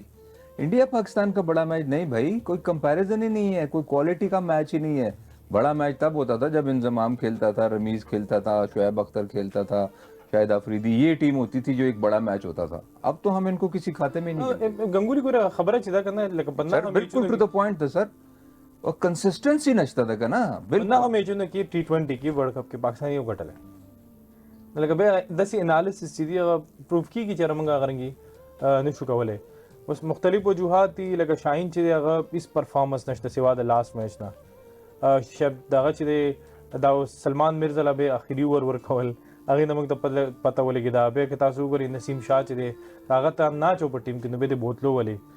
به یو سټریټجی چې محمد وسیم جونیئر دغه دی هغه ما په خل نه دی بوتل هغه نه دی بوتل. بہرحال چلو دام یو المیہ دا. جی ڈاکٹر صاحب آیا, آپ سمجھ تو جاتی ہوں گی تھوڑے بہت میں انٹرپریٹ کر رہی ہوں جو آپ بول رہے ہیں. ٹرائنگ ٹو کیا کاسمیٹک اور ہم جو اسٹیٹکس میں, یس آپ اسٹیٹکس میں بھی میرا خیال ہاں جی کرتی ہوں گی. جی جی وہ تو ضروری ہے. کوئی اگر کوالیفائڈ ڈاکٹر ہو نہ ہو, ہر کوئی کر رہا ہے, وہ کوالیفائڈ. ڈو یو ایگری کہ جتنے پاکستان میں اس وقت اسٹیٹکس کے کلینک کھلے ہیں, آپ میں 100% آئی کین بیٹ اپون کہ اس میں سے جو ہے نا 80% نان سرٹیفائڈ ہوں گے. ایگزیکٹلی نان سرٹیفائڈ ڈاکٹرز بھی, اور کچھ سیٹ اپس میں ڈاکٹرز ہیں بھی نہیں, جو الارمنگ سچویشن ہے. لکیلی لوگوں میں اسکوپ بہت زیادہ ہے, اس میں ایک اسکوپ زیادہ ہے, اور دوسرا جو ہماری نارمل سوسائٹی ہے, یہ کمیونٹی ہے, وہ کافی اپنے آؤٹر لک کو اور اسٹیٹکس کو اور ان چیزوں کو اچانک سے اہمیت دینا شروع ہو گئی ہے. اچانک تو نہیں کہنا چاہیے, آہستہ آہستہ جو ہے وہ اپ برنگنگ اس طرف ہوئی لوگوں کی, اور پیشنٹس باقاعدہ اپنی چوائس اور پروسیجر ساتھ لے کر آتے ہیں کلینکس میں. ابھی لکیلی جو گورنمنٹ آف پنجاب اس پہ کام کر رہی ہے کہ وہ کرب کر رہی ہے ایسے تمام انلیگل اسٹیٹک کلینکس کو اور سیٹ اپس کو جو وداؤٹ پراپر رجسٹریشن. جو خود عہدیداران ہیں وہ تو خود کہاں سے کروا کے آ جاتے ہیں, وہ جو ہم دل اور چمڑے دونوں کا علاج باہر. وہ تو امیزنگلی لوگ ہی حیران ہو گئے. وہ ہماری پنجاب کی ہیں وزیر ہیں جناب, جی جی امیزنگلی کہاں سے ہو جائے. دل اور چمڑے کا دونوں کا علاج باہر سے کرنا ہے نا. انسپائر ہوتے ہیں لوگ ہمیشہ سیلیبریٹیز کو دیکھ کے. جو بھی ہائر پوزیشن پہ کوئی ہوتا ہے, ہائر اتھارٹی پہ ہوتا ہے, ہمیشہ وہ آپ کا ایک رول ماڈل ہوتا ہے. میں بھی ارباز کو دیکھ کے جم جا رہا ہوں, میں بھی اس طرح ان کو تو ہم سب کافی عرصے سے فالو کر رہے ہیں. ہم ایج ہونا شروع ہو گیا, وہ ابھی تک ویسے ہی ہیں ماشاءاللہ. نہیں, آپ بھی عموماً جدھر جاتے ہوں گے وہ کافی اچھے پلاسٹک سرجن ہیں. تو اٹس آل اباؤٹ کہ کون آپ کے فیس کو اچھے سے, اور اس میں بھی اگر کوئی کوالیفائڈ بھی ہے تو ہمیشہ جو چیز میٹر کرتی ہے کہ کون آپ کے فیس کے پروپورشنس کو اچھا لے کر چل سکتا ہے. ہر پروپورشن ون سائز ڈزنٹ فٹ فار آل. اچھا چلیں, ایکسٹرنلی تو جو آپ پروسیجرز کرواتے ہیں وہ ٹھیک ہے, لائک فلرز ہو گئے, بوٹاکس ہو گئے, اور تھوڑا تھریڈ لفٹ ہو گیا. یہ جو انجیکٹیبلز آتے ہیں نا, وہ کولیجن لینے کے لیے وائٹننگ انجیکشنز, تو میرا خیال ہے کہ جو ایک چیز ڈائریکٹ آپ کی باڈی میں انجیکٹ ہو رہی ہے, بلڈ میں جا رہی ہے,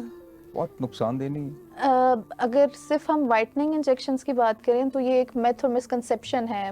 چلیں اچھی بات ہے آپ نے اس کو مینشن کر دیا, تو ہم اس پہ ہی اس کو ڈسکس کر لیتے ہیں. وائٹننگ انجیکشنز موسٹلی گلوٹاتھیون انجیکشنز ہوتے ہیں, برانڈ نیم ڈفرینٹ ہوتے ہیں. اوبیسلی مین کمپوننٹ اس کا گلوٹاتھیون ہوتا ہے. گلوٹاتھیون ایکچولی از این اینٹی آکسیڈنٹ.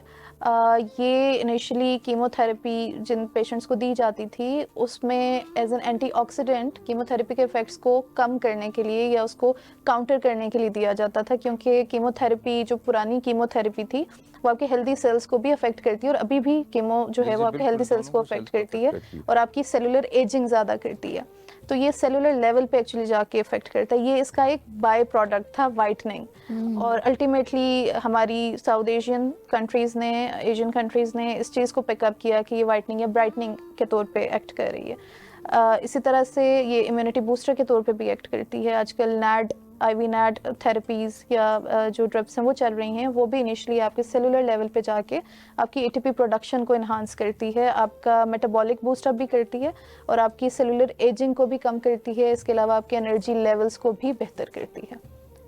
تو اس کو صرف ہم یہ نہیں کہہ سکتے کہ ایگزیکٹلی, ہاں اوور لوڈ اگر آپ کو آلریڈی बॉडी के अंदर कोई इशू चल रहा है, आपके लिवर फंक्शन टेस्ट या रीनल फंक्शन टेस्ट ख़राब हैं, पहले भी हमने डिस्कस किया कि बॉडी से एक्सक्रीशन के रूट्स दो ही होते हैं, या तो हेपेटिक लिवर वाला जिगर वाला रूट होता है या गुर्दे का रूट होता है। अब एक ऐसी चीज़ जो डिटॉक्सिफिकेशन कर रही है या एंटीऑक्सीडेंट थेरेपी के तौर पे यूज़ हो रही है, तो वो बॉडी से फजलियात को निकालेगी इन दो जगहों से। और ऑलरेडी अगर कोई कॉम्प्रोमाइज्ड आपका सिस्टम चल रहा है रीनल या हेपेटिक, तो उस पर ओवरलोड हो जाएगा। तो ये मानना कि ग्लूटाथायोन की वजह से ये हुआ, ये सरासर नाइंसाफ़ी है। ग्लूटाथायोन अगर आप ऑलरेडी कॉम्प्रोमाइज्ड और आपकी बेस लाइन पे टेस्ट नहीं हुए या आपकी एज एक सर्टेन लेवल से ऊपर है और आपकी अंडरलाइन कोई कंडीशन चल रही है, तो फिर ये चीज़ें सारी पाइल अप हो जाती हैं। जी जी जी। मैम, क्या एस्थेटिक और पब्लिक हेल्थ को आपस में जोड़ा जा सकता है? पब्लिक हेल्थ आपके तमाम क्लिनिकल और नॉन क्लिनिकल फील्ड्स का पिलर है। आप पब्लिक हेल्थ को मॉरली और एथिकली जब तक नहीं लेकर चलेंगे, आप उसके ऊपर कोई भी फाउंडेशन के तौर पे ये एक्ट करता है, आप कोई भी बिल्डिंग उसके ऊपर खड़ी नहीं कर सकते। तो जहाँ मॉरल्स और एथिक्स की भी बात होती है कि एक प्रोसीजर में या कोई भी जो भी आपका एस्थेटिक फिजिशियन है या सर्जन है, वो एक ही प्रोसीजर हर पेशेंट के ऊपर नहीं कर सकता। नंबर 1 ये आपके मॉरल और एथिक्स भी आपके पब्लिक हेल्थ में आते हैं। नंबर 2 आप की काफ़ी कम्युनिकेबल डिजीज़ेस, ऐसी डिजीज़ेस जो ब्लड बॉर्न होती हैं, आप एक ऐसे मुस्तनिद डॉक्टर के पास, हेमोलॉजी के पास नहीं गए जो आपकी स्टेरिलाइजेशन पे तवज्जो देता है, आपकी सरिंजेस को चेक करता है कि मैं एक ही सेट ऑफ सरिंजेस दूसरे पेशेंट पे ना यूज़ करूं या इंस्ट्रूमेंट्स को स्टेरिलाइज किए बगैर कोई चीज़ यूज़ हो जाए। तो ये भी आपके पब्लिक हेल्थ के ज़ुमरे में आता है कि आप एक तरह से कम्युनिटी में डिजीज़ लोड बढ़ा रहे हैं। Hepatitis C, hepatitis B, even AIDS, ये सब डिजीज़ेस जो हैं ब्लड बॉर्न भी होती हैं, ये इस तरह से भी ट्रांसमिट होती हैं। सही सही। जी मोमन से करंट अफेयर्स वही सर, मुल्की हालात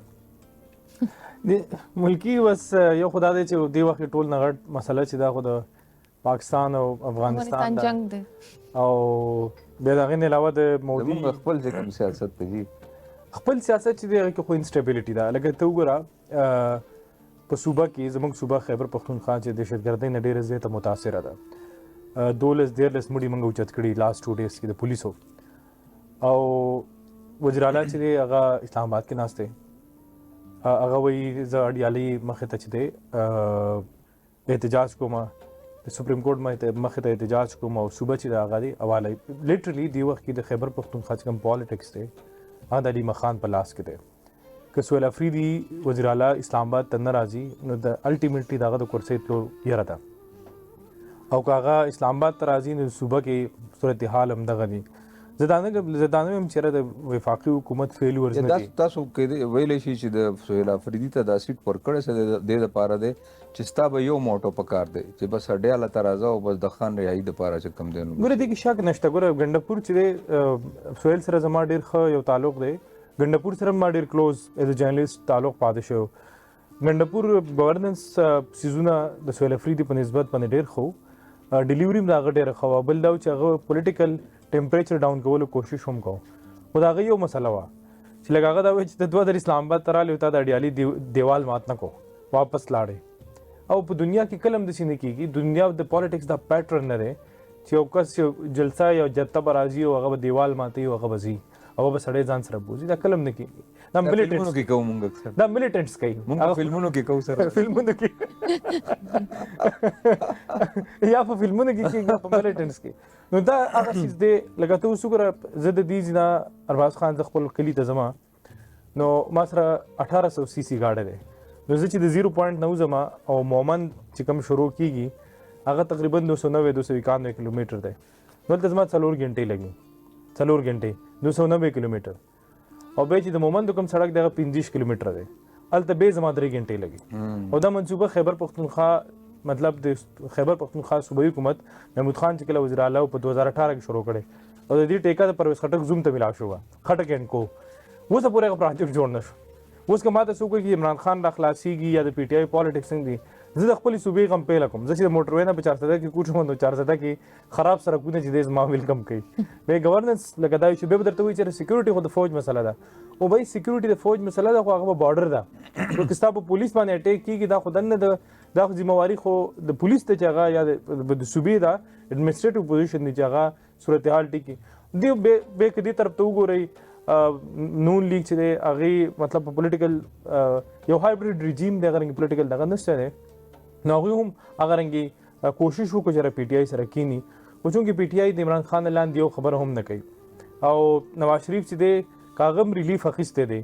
نو هغه هم د عدالتونو نه اخیستی، که کمپرومایز کورټس دي او که نان کمپرومایز کورټ دي، خو دا خو نه دي کړي چې ما د یا هغه لندن ته لاړې په څه طریقه لاړې دی اندر ډیبیټ. خو دې وخت کې صورتحال دا دی چې په پاکستان کې سیاسي استحکام نشته. پرون بل پرون یو رپورټ راغلی چې په پاکستان کې د دې ریجن په نسبت کاروبار چې دی 40% ګران دی، 40%. نو ته خلکو ته وایي چې یو خو سکیورټي صورتحال دا دي، ستا بجلي ګرانه ده، بې دې نه علاوه ستا کاروبار چې دی لکه یو کاروبار دپاره به ته شپږ NOCs هلې پاکستان کې ته کاروبار شروع کوې په ګورنمنټ لیول باندې یو پېټرول پمپ جوړول دپاره 26 NOCs دي. نو دا دې وخت کې دا صورتحال دي، او انفارچونیټلی چې کله پاکستان کې سیاستدانان چې دي هغه کله په اقتدار کې هغوی ته فوج ډېر ښه ښکاري چې کله به هغه ته لاړ شي اپوزیشن ته لاړ شي به وایي چې نه موږ خو ډېر غټ جمهوري خلک یو. دلته خو دا هم پوینټ دی که نه سهیل افریدي صاحب دا وایي چې لکه ګوره زه دلته څه کم زمونږ چې کم فنډز دي هغوی دوی راکوي نه، او صوبه کې څه داسې مونږ داسې بل څه چې کم دی نو داسې څه منصوبه نه شو شروع کولی. وفاق ته پکار دی زمونږ فنډ دی ریلیز کړي نو بیا به دلته څه د لکه د ریهیبلیټیشن څه کار به وشي. ګورې ځکه صوبه د 13 ترمیم نه پس ډېر حده پورې خپل فنډز خپل جنریټ کوي. بیا د دغه چې دی که نه د میثاق جمهوریت ته د NFC ایوارډ لاندې څه پیسې دي هغه صوبو ته مختلف شیرز چې دي د پاپولیشن یا د جغرافي حوالې سره هغې سره ملاویږي. دا نه چې وفاق ټولې پیسې صوبې ته ورکوي، لکه ایکسایز اینډ ټیکسیشن چې کوم ډپارټمنټ دی دا خو وفاقي نه دی، دا خو د صوبې دی که نه، نو ایکسایز خپله دی جنریټ کوي، خپله جنریټ کوي. ټوریزم خو د وفاق نه دی، ټوریزم صوبایي سبجیکټ دی، ایجوکیشن چې دی هغه صوبایي سبجیکټ دی، هیلث صوبایي سبجیکټ دی. دې نه علاوه مطلب ډېر څیزونه چې صوبایي منرلز چې دي هغه خو صوبه ټیکس لري، خو وفاق خو نه لري، وفاق خپل ټیکس دی، صوبې خپل ټیکس دی. نو دا یو ویری لیم ایکسکیوز دی جسټ ټو هایډ یور اون فیلورز چې ما ته وفاق پیسې نه راکوي. وفاق چې کومې پیسې ته چې کوم خپل جنریټ کوي هغې دپاره لکه تا اوسه پورې څه وکړل، لکه زه دا ګڼم چې هیلث کارډ چې دی ډاکټر صاحبه بھی بیٹھی ہے، هیلث کارډ چې دی دا یو غټ صحت کارډ دی، غټ سکیم دی. کو سرباز خان لاړ چې هغه ته زما په غوږ کې درد دی، یو وړوکی انفیکشن هغه وایي څمل اپریشن کوه، لکه چې هغه خپل کارډ چې دی هغه چارج کړي 3 لکه 4 لکه. بیا که ته ته وګورې اوس رمضان پیکیج وګوره کار د لسو زرو وي، نو هغه خو دا دی چې دا یو نوی سورس دی د انکم، هغه کمې پیسې 100 اربه یا 1.5 اربه روپۍ هغه چې موږ په صحت کارډ ولګولې هغه پیسې باندې په خیبر پختونخوا کې 2 غټ هسپتالونه جوړېدلی شو. که ته چېرته علاج 13 ورځې لارج ته تللی وم زما ساه ډوبېدله، مطلب په ځمکو باندې خلک پراته بیډ نه شي ورکولی خلکو ته. بیا که ته حیات آباد میډیکل کمپلیکس ته راځې دا خو ستا د صوبې د صوبایي مطلب هسپتالونو حالات دي. نو دا نه دي لکه د وفاق صحیح د NFC کې هغوی پیسې نیولي د صوبې دی، شک نشته د بلوچستان هم دي، خیبر پختونخوا هم دي. خو صرف دا ویل چې لکه زما د ناکامۍ وجه دا ده 14 کاله ستا اقتدار کې وشو 14 کاله. نو د چا 14 کاله د پاکستان تحریک انصاف ها ما جوړ تاسو سهیل افریدي نه 14 دا نه ګوره خټک صاحب په دور کې خو بیا هم لږ کار شوی دی. خټک صاحب پولیټیکل سړی و، خټک صاحب پولیټیکل سړی و، هغه ډېر سیده څیزونه دغه ما ته پاکستان تحریک انصاف یو دغه ډېر انټرسټینګ قصه کوله. خټک صاحب سره رایاد چې هغه په کور کې ناست و، هغه وایي چې کله دا زه وزراله جوړولم خان صاحب 2013 کې، نو خټک صاحب ایکټیو شو او خټک صاحب ما ته راغلی ما ته ویل چې رځ دی زه خو د کینسر نه جوړی یم 6 میاشتې به زیات نه زیات ژوندی یم. نو دا تی ما ته راکړی بیا ته زه چې مړ شم بیا ته کېږم. نو خټک صاحب 15 کاله پورا کړ. جی ڈاکٹر صاحبہ سیاست سے ہے کوئی انٹرسٹ؟ سیاست سے کوئی گہرا انٹرسٹ نہیں ہے، تھوڑا سا فنون لطیفہ اور چیزوں کی طرف رہتی ہوں. کیا تھا کہ نہیں ووٹ میں کاسٹ نہیں کر پائی تھی، میں آن کال تھی اس دن، آئی کوڈنٹ. آپ کے ہسبینڈ ہیں؟ نہیں میں انمیرڈ ہوں. اچھا تو فیملی میں فادر؟ ہاں ان سب نے تو کیا، فادر مدر سبلنگز سب نے کیا. کس کی سپورٹ؟ ووٹ کانفیڈینشیل نہیں ووٹ کانفیڈینشیل ہوتا ہے. نہیں مطلب ایک پارٹی کی سپورٹ ہے فیملی میں، والد صاحب جو ہے وہ ایک پارٹی کو سپورٹ کر رہے ہیں، والدہ، اور گھر میں باقاعدہ ڈسپیوٹ نہیں تھا، ڈسپیوٹ کسی کا بھی نہیں تھا. میں بھی جاتی تو PMLN کو ہی ووٹ کرتی، لیکن آئی کوڈنٹ گو اس ٹائم پہ. میں آن کال، اگر آپ کرتی تو PMLN، میں PMLN کو کرتی. میں نے پہلا ووٹ PTI کو ڈالا تھا 2018 میں. اچھا. اور پھر بڑی مایوسی ہوئی مجھے جب میں پارلیمنٹ کو کور کرتے ہوئے 7 سال ہو گئے. پھر مجھے پتہ چلا کہ गवर्नेंस के मसाइल बहुत ज़्यादा है, तो और आपने स्विच कर लिया? मैं अभी नहीं डालता किसी को, क्योंकि मैं पाकिस्तान की सियासत की मजबूरी को समझता हूँ। बहुत ज़्यादा सियासतदान मेरे दोस्त हैं, और जब वो मतलब अपनी मर्ज़ी से कुछ भी नहीं कर सकते तो फिर मायूसी हो जाती है। लेकिन मैं जमहूरियत का हामी हूँ और जमहूरियत आगे बढ़ना चाहिए। जी अफरासयाब Khan, I guess already done show zamunga. Sir, zamunga babar pasta ready shwa sir. Da bo zamunga dish out ko well presentation sir.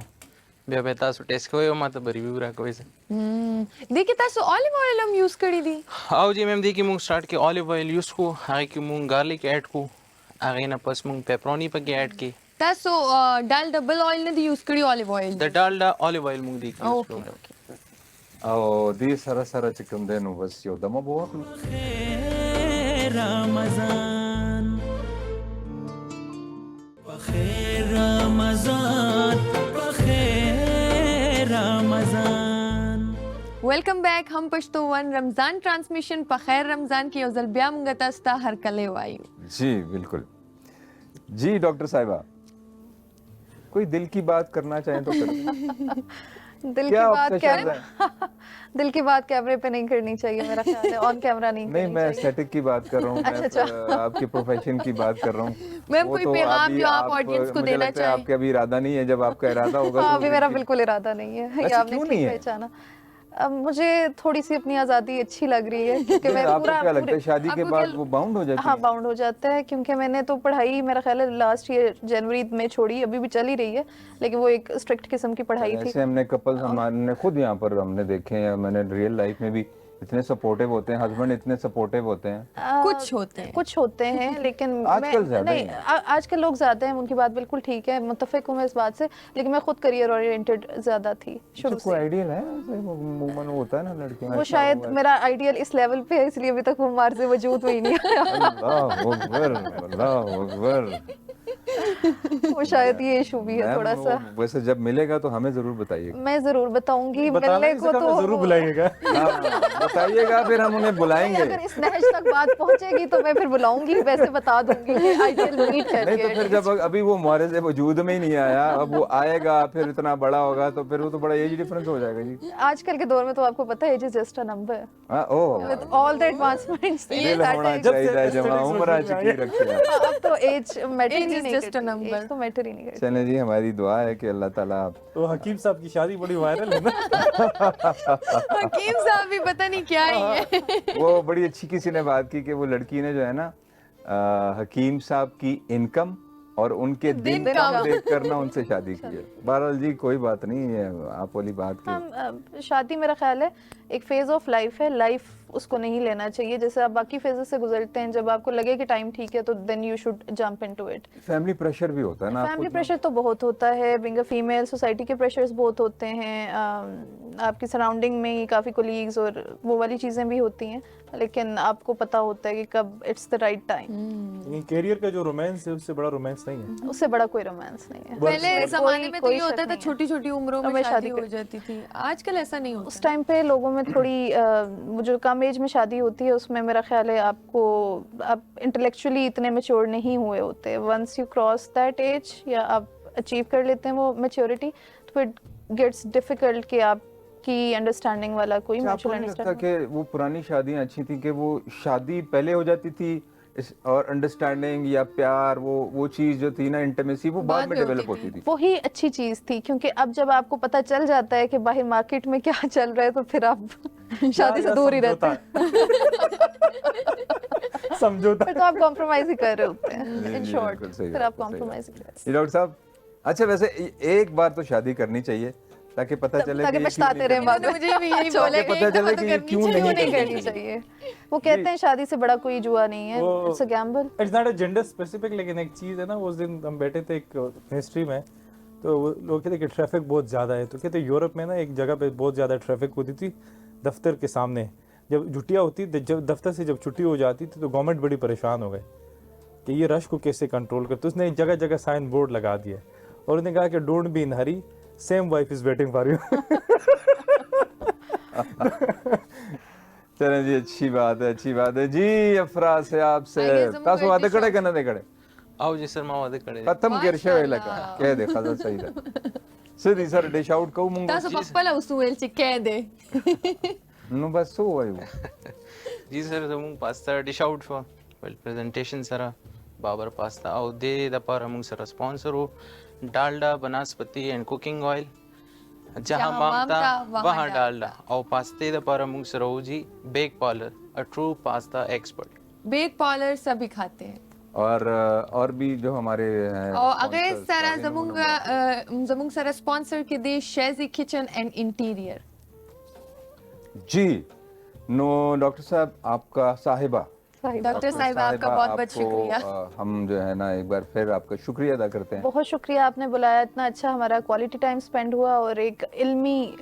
گفتگو ہوئی. جی جی جی بالکل بالکل بہت بہت شکریہ آپ کی آمد کا, اور بڑی ایک کیا بولتے ہیں ایک انفرٹینمنٹ رہا, انفارمیشن بھی رہی اور تھوڑی سی انٹرٹینمنٹ بھی رہی. مومن صاحب ڈیرا مولانا سر شکریہ. میرے تو آنر ہے کہ میں ارباز کے ساتھ بیٹھا ہوں اس کیک میں. اگین میں ریٹریٹ کروں گا کیک. آپ نے تو اس پروگرام میں 3 دفعہ نشستیں بدلی ہیں. یہاں پر اس ملک میں کوئی کرسی نہیں چھوڑتا, آپ نے پہلے وہ چھوڑی. دیکھیں میں سڑک چاپ رپورٹر ہوں, سڑک چاپ رپورٹر ہوں, میں سارا دن سڑکوں پہ ہوتا ہوں, ادھر پھر بھی کرسی مل گئی. جی بات یہ ہے کہ خبر دادا چې دا خو سه یو ټوکې وي او واده کول پکار دی جی, بالکل کول پکار دی. او فیملی پلاننگ نے بڑی اچھی بات کی نا, ہمارا ایک دوست تھا اس کی شادی ہو گئی تو ہم نے کہا یار یہ بڑا ہمارا بڑا اچھا دوست تھا, آج یہ بیوی کو پیارا ہو گیا. نو مینه والو ډیره مننه ستاسو د مینې د محبت, او بس دوا به دا کوو چې دا د خوشحالۍ چې کومې لمحې دي که نه دا به ضرور سیلیبریټ کوو, دا به ریجوایس کوو. هغه د چا خبره چې غم چې راځي که نه نو پتا باندې زبردستی راځي. هغه دا نه ګوري چې دا دی او دا نه دی, بس را به شي او تا به که نه داسې دغه به دي کي چې ته به بالکل بې حاله شي. خو دا خوشحالي چې کومه ده که نه د دې موقع وړې وړې موقع وي نو دا سیلیبریټ کوئ. دې سره چې کوم دی که نه نو لږ دا زمونږ ټینشن ووځي. کنې چار چاپېر که ګورو نو ډېر زیات ټینشن دی, سفوکیشن دی او دومره فرسټریشن دی. چا خبره چې داسې فرسټریشن دی که 2 کسان په خپلو کې بازار کې روان وي وجنګېږي نو هغه ته هم نه پته چې مونږ د ما ته نه کتل که ما د نه ته کتل. هغه خپل سوچونو کې هغه خپل سوچونو کې. بهرحال د روژې میاشت ته دعا به کوو چې الله تعالی دې په مونږ باندې خپل رحم و کرم نازل کړي, او چار چاپېره چې کوم بارډر باندې ټینشن دی الله دې دې نه هم چې کوم دی نو مونږ آزاد کړي. هغوی هم زمونږ ورونه دي, هغوی سره چې کوم دی زمونږ یو ناست پاسته او زمونږ کلتور هر څه یو څه. نو بس الله دې پکې خیر واچي. ان شاء الله تعالی سبا به تاسو سره دوباره ملاقات کوو یو نوی پروګرام, نوی ټیم, نوی میلمنو سره. زه د خپل ټیم طرف نه, مومنه طرف نه او د هم پښتون طرف نه تاسو ټول نه بخښنه غواړم. خپل ډېر ځان خیال ساتئ. د الله رمضان